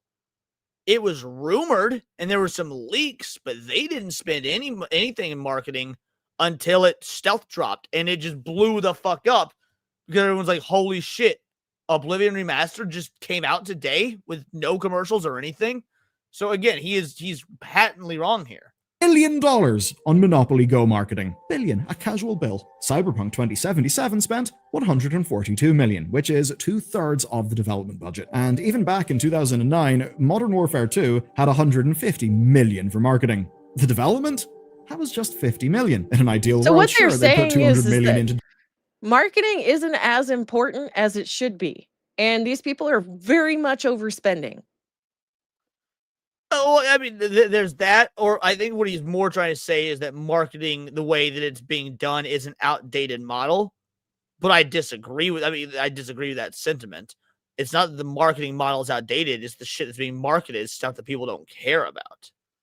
That's fair. And yeah, people are overspending on marketing. You're 100% correct about that. But they're overspending on marketing on games they overspent on developing for an audience that doesn't exist. Small studios, guys. Yep. Just the game, and it would be so good that it would just sell naturally. But that's not the world that we live in. And remember, in some ways, this is a bit of a zero-sum game, where marketing costs are spent to take players' attention from everything else. Because whenever you pay for an advert, you're competing with the other people who could be, paying for that advert. So that's the bit that sucks, that there are... What do you mean that's the bit that's... No, that doesn't suck. That breeds competition in the market. Isn't you fucking retarded? I've watched some of his videos before. Some are good, others aren't. Like, he's a very hit or miss guy. Yeah. But yes. No, I watched one of his YouTube videos over World of Warcraft, and I wrote the guy off because I thought he was an idiot. No, really? Yeah. This I think the third or fourth video I've reacted to from him. It's like I said, it's been pretty 50-50. But like, I don't know what he means by, oh, that sucks. Like, no, it shouldn't be an even playing field, or it should be an even playing field in terms of equal opportunity, but not. He's basically touting socialism here. Equality of outcome is what he's asking for, as opposed to equality of opportunity. Everyone's got the same opportunity. Make a good game. No one's stopping you from doing that. There's no laws in place to keep you from doing that. Only what you're able to do in terms of your own resources. Like the fact that he's got Silksong on the screen right now. You had indie devs throwing a bitch fit that, oh, Silksong stole all of our thunder. Yeah, people wanted Silksong. They didn't want your shit. What are you talking about, dude? Silksong also... The current person, let's talk about this Bueller guy. Oh, his name is Bueller? or Bellular, Bellular. I don't know how you say it, but Oh, okay. some zero-sum dynamics because people have only got so much attention. Obviously, big viral moments and shadow drops also factor in here, like say if Silksong just happened to drop in the launch window of your game. In that case, many indies just changed when their game was launching. But the thing to remember is that all of this effort is just in the hopes that your game gets inside people's heads. It's to drive them towards making a purchase whenever they reach the store. And here's the key difference, right, between overall what's going on and Steam's plan. Current marketing tries to go out into the world and find players wherever they happen to be. But Steam's new plan, well, it gets people where they already are. And Nacho Ninja confirmed your theory. Into something that you can browse. You said earlier he sounds like a failed game dev. I was talking about the tweet he brought up, but fair enough. I didn't know that he was. I didn't know that this guy was also an indie dev. That's funny. Recreationally, that you can browse to find new games. I mean, you know how people may as well just pay a few quid a month so they can kill their time browsing the Netflix library, never actually watching anything. And what it also does for Valve is ensure their platform is essential at every step of development. Steam is big. It practically has a monopoly on PC game sales. But marketing a game on PC is actually hard. Marketing on Steam is also extremely hard. There is essentially no real way to reach new players outside. Oh my god. You don't market on Steam. Steam is a storefront. Not a mark. Okay, that's like being like, yeah, you sell your stuff at Walmart, but it's really hard to market at Walmart. No, shit. You don't market at Walmart. You market at other places, and then they go to Walmart to buy the thing. What? She's driving me fucking crazy. This is stupid. Of the likes of Steam Next Fest. You see, devs can't purchase ads on Steam, and recent reports even suggested something quite bad, that even if players wishlist your game, that it doesn't guarantee launch sales. Now obviously, yeah, of course, it's not like wishlisting something's a legally binding agreement, but what has happened is the ratio of wish lists to purchases has actually went down over time. And this does actually matter. As we covered before, devs need enough interest at launch, because without it, they're basically siloed off from players. You basically need the biggest day one that you can possibly get. That means hitting certain thresholds for reviews and things that will help you with the Steam algorithm. The challenge. But that has always been the case. Like again, movies work the same way. Minus really strong word of mouth. Yeah, you need an explosive opening box office weekend. That is normal, and that is fine. That's what breeds competition in the marketplace. Challenge is, if people don't know your game exists, it's quite hard to do that. And the only way to reach new players after your launch is, well, external marketing, which is going to be happening outside of Steam. And that is... That's the only place it really should be happening, is outside of Steam. Again, Steam is a storefront. You bring people to Steam with external marketing. You need to be doing your external marketing before the game is launched. What does this dude think we're doing? I think why Steam wants to do more for smaller developers at the launch of their games. This is basically Valve trying to develop a system that will counteract some of the things that we've been constantly talking about on this channel for years. They're massively hindering the indie games market. Though they're obviously not doing this just out. No. What is hindering the indie games market is exactly what Serrano said. Wait, not this one. He said, what was it? Bad indies in oversaturated genres don't get sales. Correct.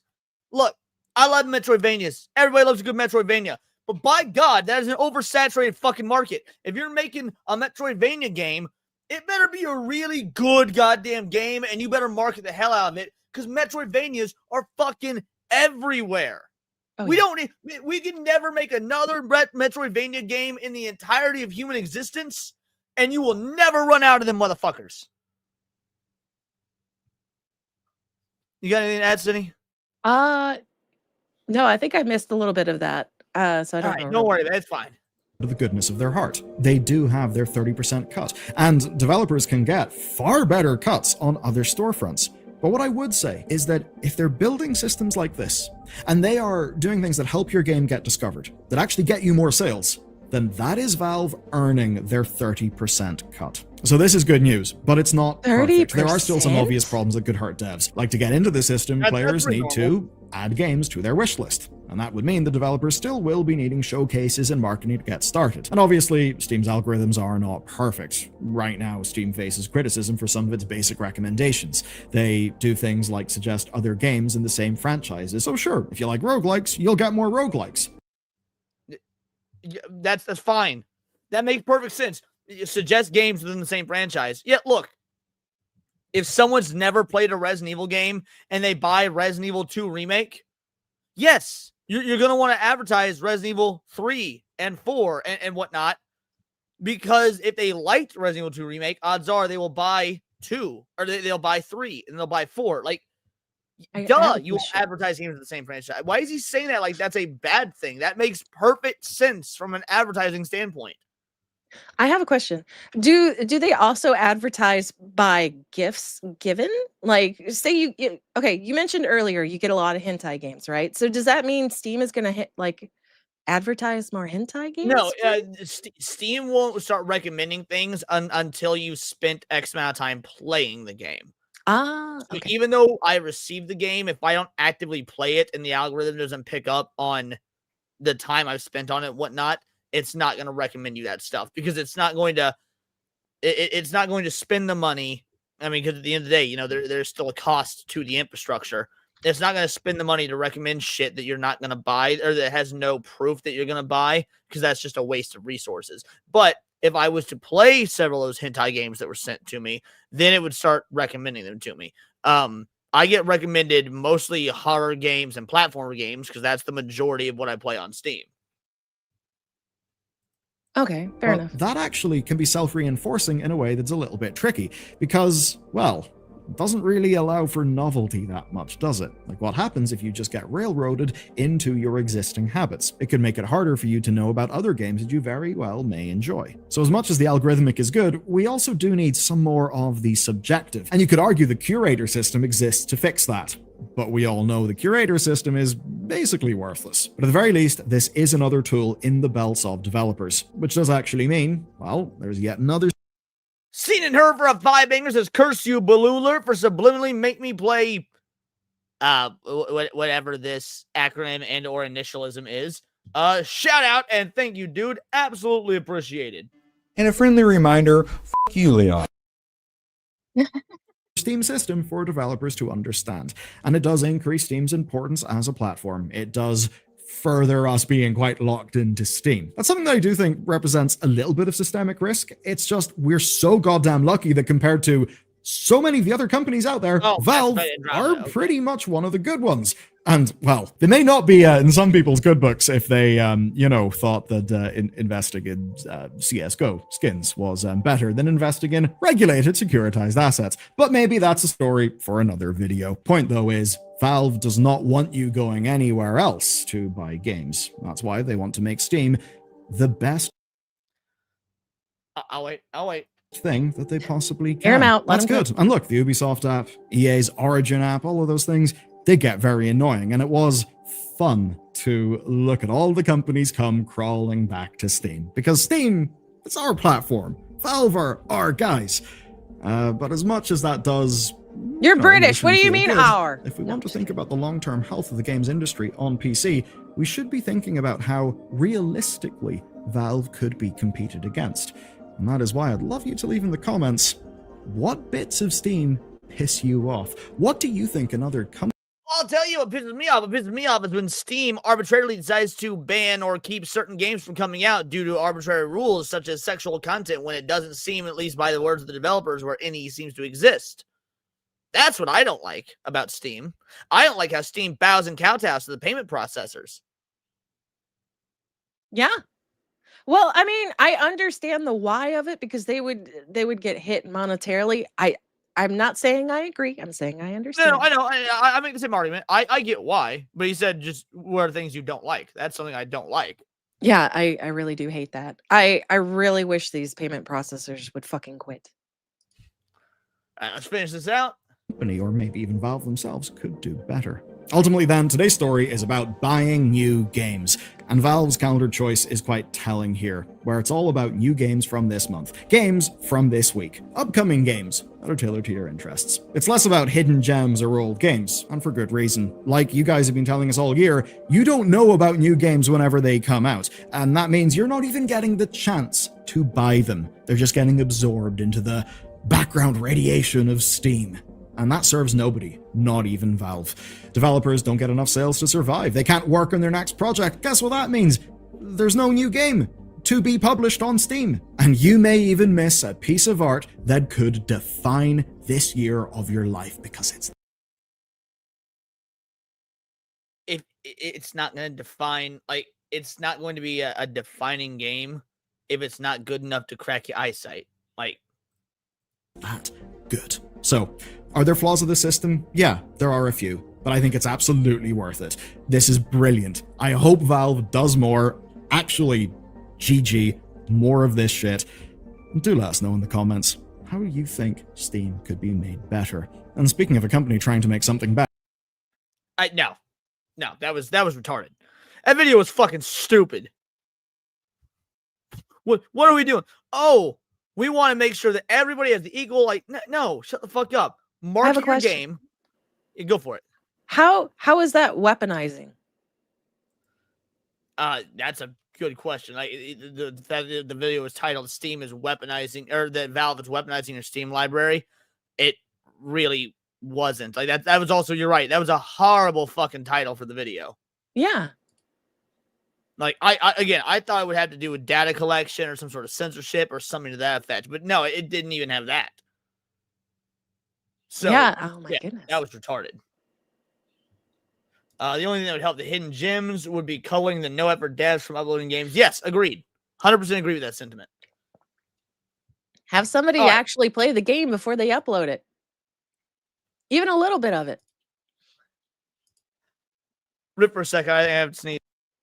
Bless you.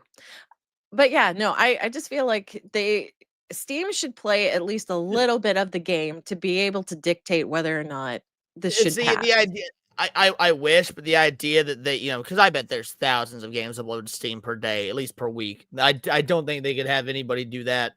But yes, I do get what you're saying in general. Well, if they did like community work, right? Or something like that, where you had to put in like X number of hours in gameplay and then, and it had to count towards your job or whatever. I don't know. There's ways to do it, I'm sure. So I think we're going to be a little late to next stream because we do have one more video to go over, but it'll be fine. Let's see. I didn't put this one in the thumbnail of the title because frankly, if I did, YouTube probably would have shut this stream down. But let's talk about how Bill Gates just said climate change isn't real. After preaching about it for years upon years. Do right-wing people not believe in climate change?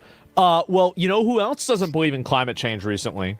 Bill Gates. Bill Gates has dramatically changed his position on climate change, acknowledging for the first time that there is no doomsday risk of global warming. And he goes, "What the twist? Really? You mean that when Al Gore told us that the polar bears were going to be gone by like fucking 2002, and they weren't gone by 2002? In fact, they seem to be thriving in 2025, that maybe global warming isn't a fucking thing?" Well, because I was reading like all through the beginning of the year, I would get news articles on my phone about how the polar ice caps have melted, like to such a degree that there's no way we could get them back. And I'm hearing like all this doomsday stuff. I know Spock had even talked about it like back in the 70s, I think. So this is kind of crazy. Well, and are the ice caps melting, by the way? Yes, they are.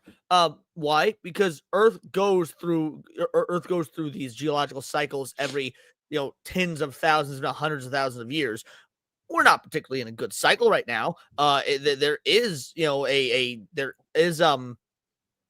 a heating factor going on. There is a quote unquote global warming factor going on. There is literally no evidence, none whatsoever, that show that man has any effect on it. We've got thousands upon thousands of years of historical record, via like carbon dating and whatnot, showing that these are natural cycles. But anyway. And he says, though climate change will have serious consequences, particularly for people in the poorest countries, it will not lead to humanity's demise. People will be able to live and thrive on most places on Earth for the foreseeable future. So he just straight up roached out on it. He roached out on it. And then parentheses, we just won the war on the climate change hoax. Bill Gates has finally admitted that he was completely wrong on the issue. It took... This is a very stupid tweet by Trump, to be fair, or Truth Social post or whatever. Climate change is real. Like, again, Earth goes through cycles. That's proven. The idea of global warming and it being man-made and exacerbated greenhouse effects and whatnot being caused by man and using too much hairspray, that's what is not real. Climate change is, however, the left uses climate change in a very deceitful way, so fair enough. Courage to do so, and for that we are all grateful. Make America great again. So, yep, there you go, guys. Another war stopped. Yes, the war on the climate has now been stopped. Billionaire philanthropist and Microsoft co-founder Bill Gates is now cautioning against taking a doomsday view on the planet's future. Man. Gates once described climate... Man, bro, like, I remember back in 2008, remember that movie, An Inconvenient Truth? And it was, where's the movie? You guys might not even remember this.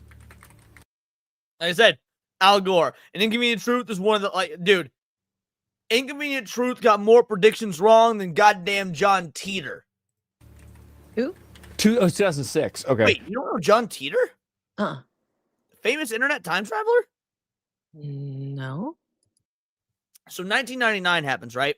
1999, actually, it started in 97. So 90, I believe 97, 99 at the latest. Dude sends a fax or does a phone call to Art Bell saying that he's a time traveler. And that he can prove it. Art Bell gets real interested in this, but dude never hits him back. Then in 99, this guy appears on message boards on the internet calling himself John Teeter, claiming he's from the future, where, Y2K happened. And then by 2005, America was in a civil war. And then by 2008, I believe, World War III happens. He is from 2032. The U.S. is now fractured into like 5 different sectors, like a la Hunger Games style, and they found a way to do time travel, and he had to come back from to the past to get an IBM 5100 computer so he could take it back to the future to decrypt some old software and whatnot. And the reason this was super believable at the time, because he made a bunch of predictions, several of which came true, many of which didn't, but several of which came true, and his time travel theory is an actual theory that the math does check out on. But there's a bunch of caveats. It's easy to debunk. One of the reasons we've never done it on Tinfoil Haters, because like everyone and their fucking mother has done it, and it's 70% easy to debunk, 30% like, okay, this is really weird. How do you know X, Y, Z? This did come true, this, that, and the other. But you know what? He could have just gotten fucking lucky. But anyway, yeah, John Teeter. Very, very interesting piece of like early internet lore. I'm blaming him for why we have woke culture now. No, John Teeter was actually very would have been anti that shit based on some. No, he altered the timeline. That's what a lot of people say. So he came back in time to, well, again, get the IBM 5100, but he claims to have stopped Y2K. Oh, bullshit. There was never a problem. Yeah. Real quick, seen and heard for a 5-banger.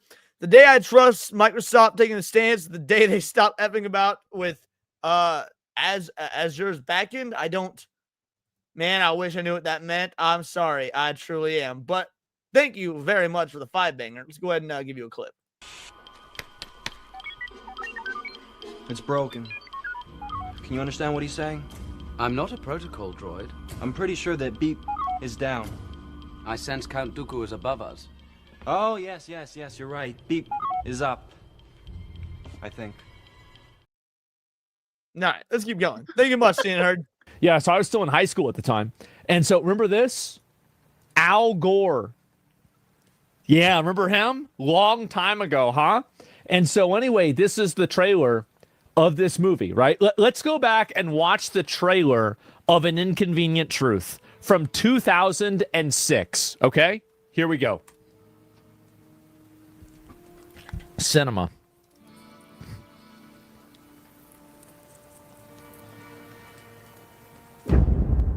At Sundance, it received 3 standing ovations.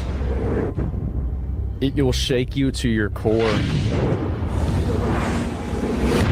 If you love your planet, if you love your children, you have to see this film. Years ever measured, they've all occurred in the last 14 years. Oh. The hottest of all was 2005. Wow. And this was in 2006. The most terrifying film you'll ever see. Scientific consensus is that we are causing global warming. Oh. I am Al Gore. I used to be the next president of the United States of America. Yeah, that didn't happen. This is Patagonia Yeah, 75 years that. ago, and the same glacier today. This is Mount Kilimanjaro 30 years ago. Yeah. And last year. Oh Within my, the decade, wait. There will be no more snows of Kilimanjaro. Wait. This is really not a it's political gone. issue so much as a moral issue. Oh no. Temperature increases are taking place all over the world. Guys. Causing stronger. Bro, so many people bought this shit hook, line, and sinker. My mom swore up and down this shit was real. Like, and you know what? This was the year that she left us. This was the year that it actually makes sense. Maybe she's like, well, there's no point in being a parent if the world's going to end anyway, and that's why she fucking bounced. Maybe I have Al Gore to blame as the reason that my mother abandoned me.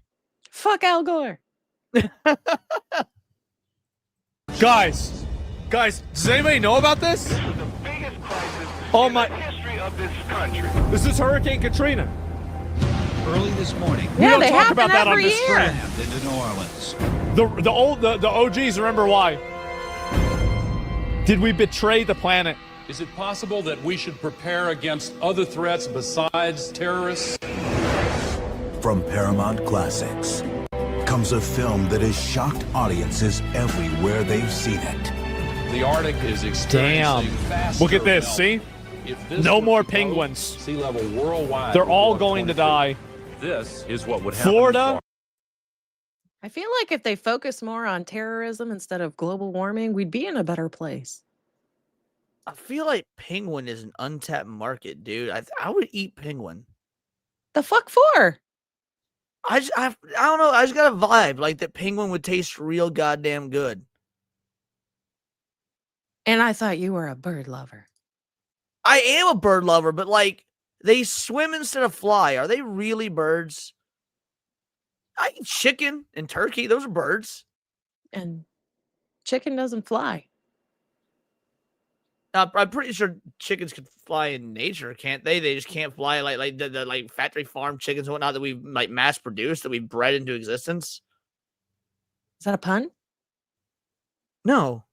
Bread? The chicken? Oh my god. No, I count some flightless. Ostrich don't fly. I've had ostrich. Ostrich is good. Is it? Does it taste like turkey? No, I really don't know how to classify it. Like it's got its own taste. Like it tastes like bird. Like you know how like chicken, it's got the texture of bird. I wouldn't say the flavor, like the texture of any other bird. Ah, yeah, ostriches can't fly too. Maybe. I'm getting sold on it. Yeah, it's just like penguin is so fatty, and I like fatty steaks. I wonder what like a fatty bird would be like. Yeah, I think penguin would work.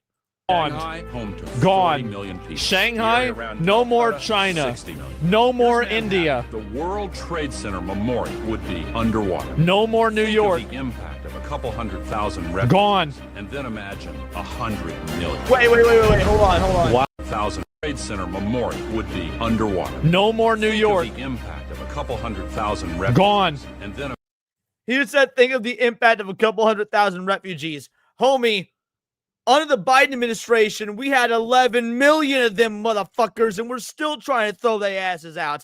I don't think 100,000 would really be that big of a goddamn deal. Like, Imagine 100 million. Wow. Think of the impact of 100,000 refugees. Nothing the impact of 100 million. Pretty anti-refugee back in 2005, were you, Gore? We have to act together. I have a to question. solve this Look at this. global. What's Does up? that mean they'll finally ease up on all the cows out there and we can have our steak and not be guilted for it? Oh, no, not at all. Al Gore might not be talking about this shit nowadays, but AOC absolutely is. So, no, they're still going hard on the cows. Well, AOC is retarded as fuck. Oh, you telling me? Seeing Nerds says, fun fact, cannibals call humans long pig. Yep, that is correct.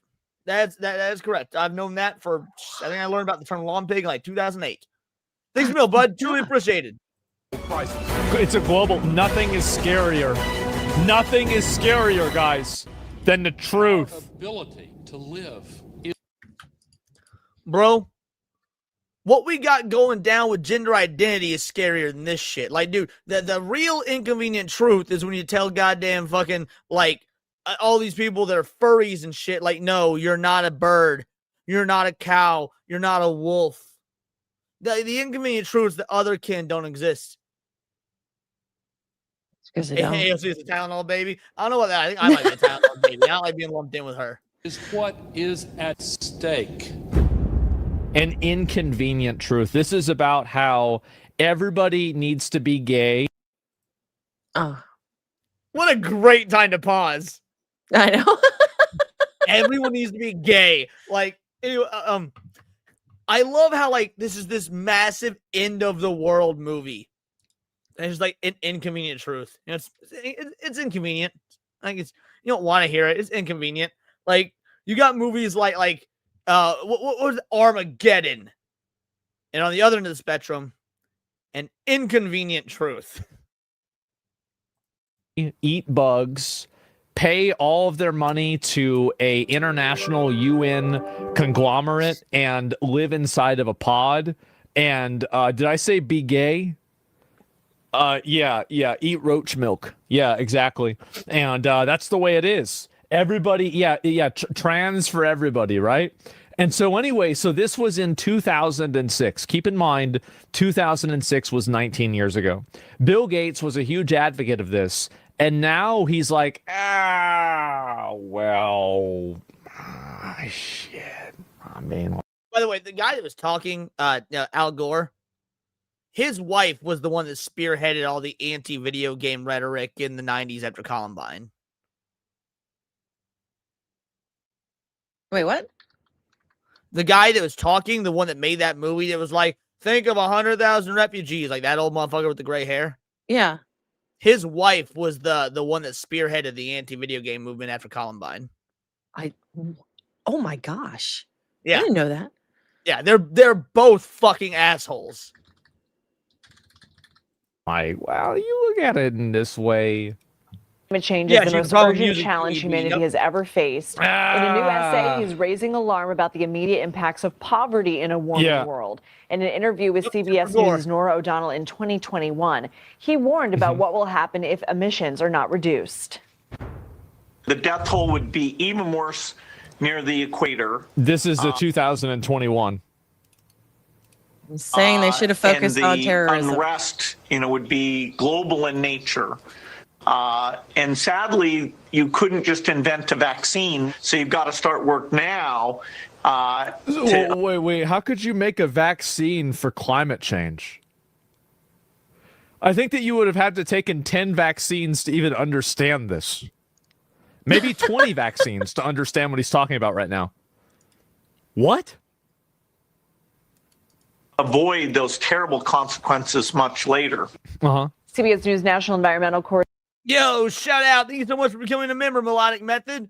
Yeah. Join the Discord. Go for anybody that became a member, if you're not part of the Discord, join the Discord. Go to the community tab on my YouTube page. Like go directly to my YouTube channel, click community, and there's a link that's members only to join the Discord. Correspondent David Schechter joins us now in studio. So David, Gates has talked about refocusing the metric. What is he saying here? I think the metric that is currently in place is what is global temperature, global average temperature, and what are our emissions.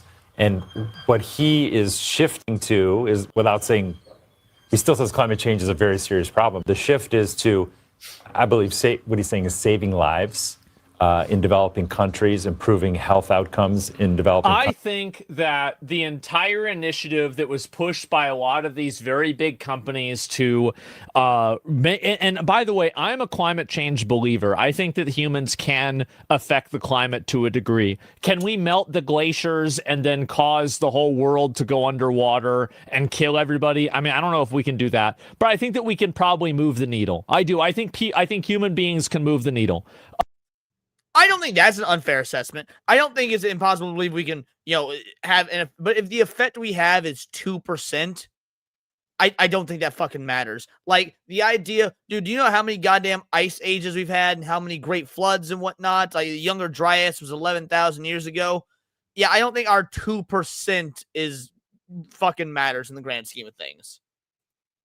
I do have a question. Again, and this is simple logic, right? And I'm not certain. There you go.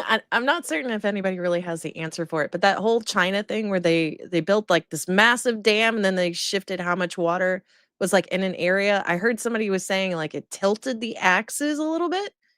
Like, is that true, or is that like? I've heard that, but I don't know if it's true. To be fair, I've never actually looked into it, and the reason I've never looked into it, China is known for lying about their science a lot. They don't let outside independent peer review studies happen from countries outside China.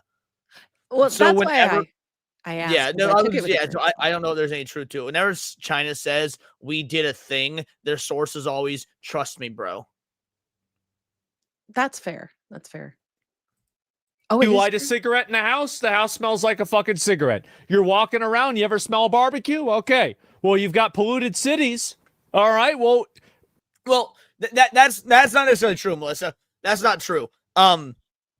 Watch our episode of Tinfoil Haters on HARP. HAARP, or I'm trying to remember what the acronym is, but anyway, humans, we do have weather changing technology. I mean, we effectively proved it on that show, and obviously we're not the only ones who've done it. Lots of people have done it. So yeah, it's not a matter that humans can't alter the climate. We can. It's the matter of we can't do it to any sufficient degree that actually matters.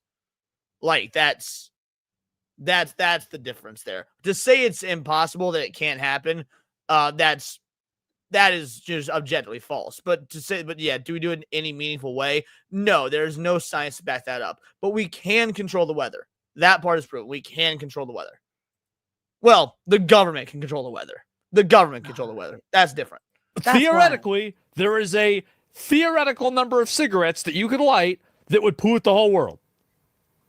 So it's just logic, right? It's just logic. I'm just thinking about like this. Now, I'm not saying that we are doing that. But I'm saying that, like, it is not unfathomable to me, this idea. It is not unfathomable. But this is what I think is happening.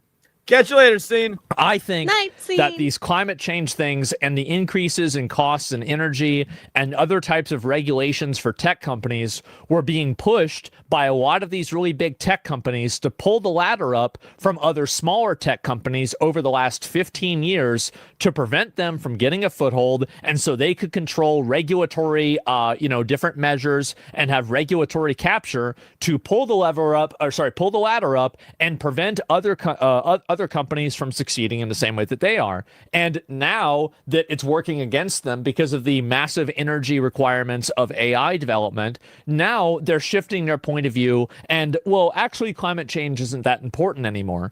And I think that this is just, again, right? It's like whenever coincidence and personal interest converge, I really don't think it's usually a coincidence. I don't.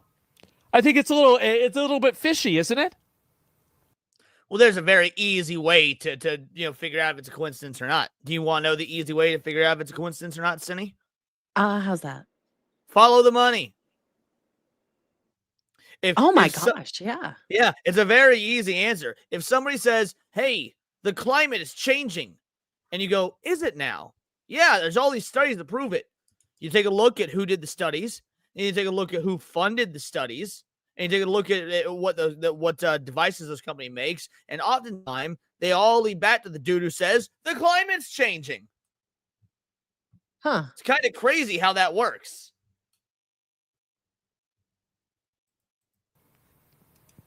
countries, getting people out of poverty. So I think in his lens, those problems are all connected. They are all connected. But if he had $1, where would it go? And I think he's saying, I think it should go there. What would that investment look like physically? What would the dollar be? It's programs, it's health programs. So like what, Labubu's or what? He did even say, health programs. Oh, okay. It's education, it's medicines, all the things that he's already involved in developing nations. And he is sort of sunsetting the arm of his philanthropy that invests heavily in climate solutions and green energy solutions. So because it's not convenient. What I'm hearing you say is that he's not necessarily saying this is less of a problem. This isn't as dire as He did say that was his exact words. Were like, we need to stop treating it like it is some dire issue. Again, someone at the very beginning of this video in the chat said that they think that Bill Gates is just trying to reverse psychology us. So like, if Bill Gates says climate change is an issue, that's going to get all the Bill Gates haters, people like myself included, to be like, if he says it's not an issue, then that means it is an issue. And really, he's gonna be like, yes, I got them to believe in it. Like, he's trying to fucking Uno reverse card us. Ain't gonna work on me, Bill. I've been saying climate change, global warming, whatever, ain't a problem for 20 years. I'm gonna continue saying it. 100% toned it down. Like, he 110% toned it down. Like 200%. Like, we talked about, absolutely he did. Dire as I once said it is. Am I understanding that correctly, or is he saying, no, I have a complete change of heart when it comes to climate change? Go ahead to that comment, please. Yes and no. So nuclear is great, mind you. I'm a big proponent of nuclear. I'm a big proponent of nuclear. So when I say this is not me rejecting nuclear as a solution. What I am going to say, because my dad works in the energy sector. It's what he does for a living. He and I have had extensive talks about this because he is very, very knowledgeable. This is my dad's area of expertise. And so we've had many a conversation about this. Nuclear is not perfect. It's not the end all be all. So the way nuclear works, what you're talking about, yes, it has minimal waste and whatnot. It is also not as efficient as people claim. And the reason is because, the way that cities and whatnot work right now, right? You've got your power plants that generate the daily as in 24-hour period of energy for the city. Then this is my dad's job. He would come in, he would do the mathematical calculations, figure out how much energy do we need to produce to keep the city running. If you get your math wrong and it's too low, you get power outages. If you get your math too high, well, nothing bad happens, but you wasted a whole lot of money. So my dad had to be very, very particular with his calculations with the math. And he says the problem with nuclear, so when you're using coal, which is the most efficient right now for the way that we can manage it, during the daytime, you ramp up all your energy production because people are using all their appliances, you got all the buildings, using electricity, things like that.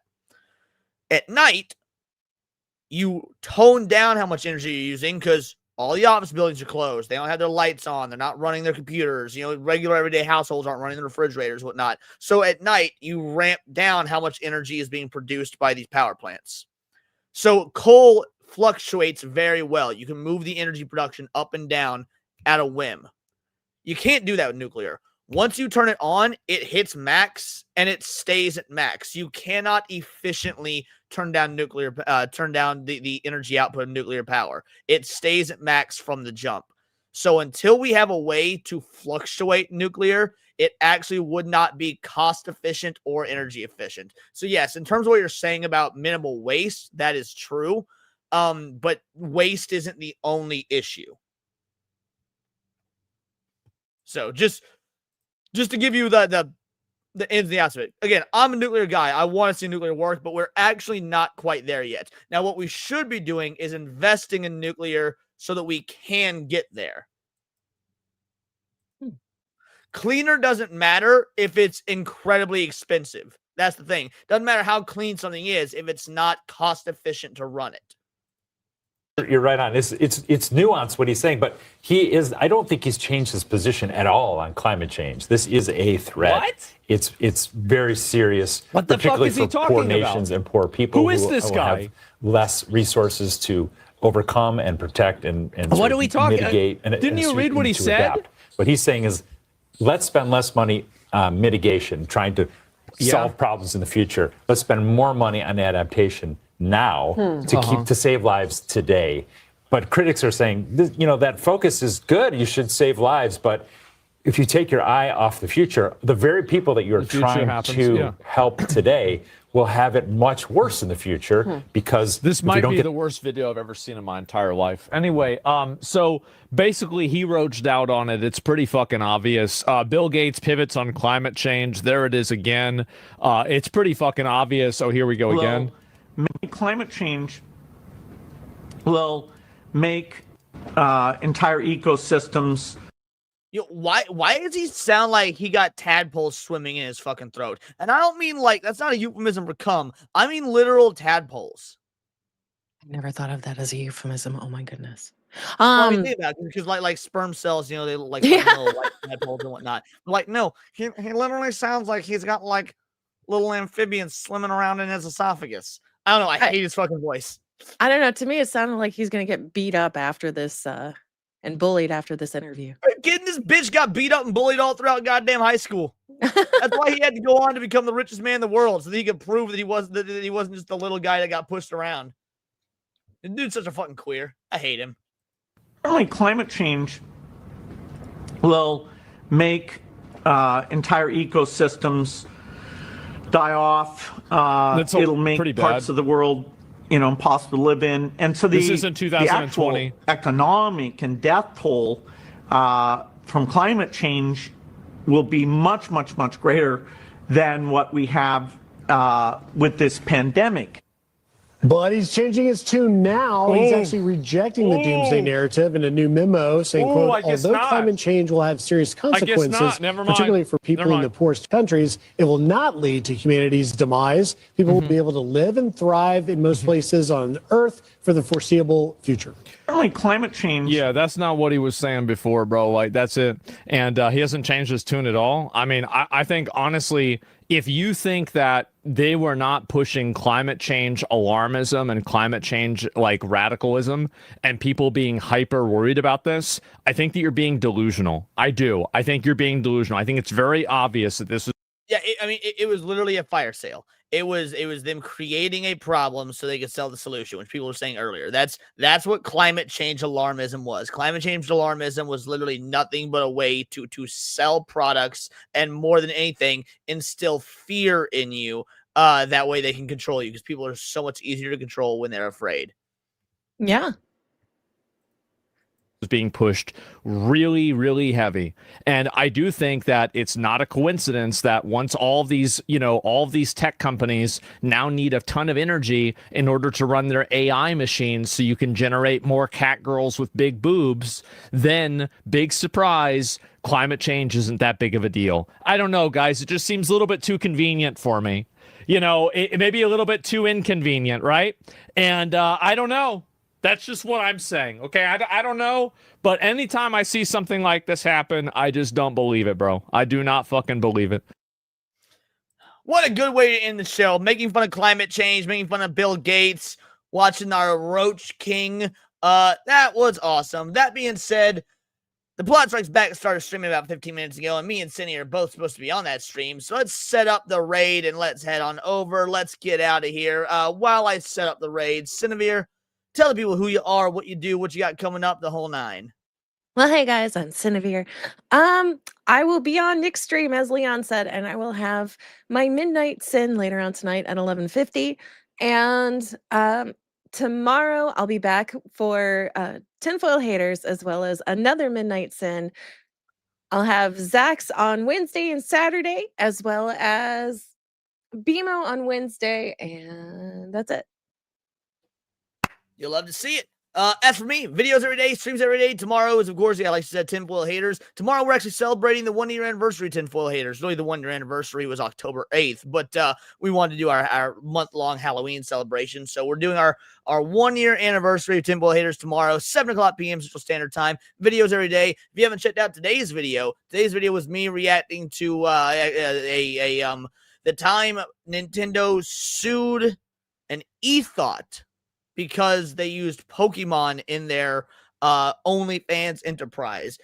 Absolutely hilarious shit. So yeah, check that out. Check out the previous streams, the whole 9. I'll see you guys tomorrow. And yeah, make sure you stick around immediately after this ends. It will raid into Nick's stream, and I want you all to type Vital Idol Raid. We're going to be reviewing the Predator. Not the Predator, just Predator, you know, the OG one. Arnold Schwarzenegger. So yes, hop on over there. We're going to review Predator. It's going to be a blast. And until next time, and for those of you that donated, truly appreciate it. Thank you so much. It means the absolute world to me. I can only maintain doing this because of you. So it is truly appreciated. If you became a member, join the Discord. And now, until next time, it's all here in the Nerdosphere, and this has been Words of Paradise.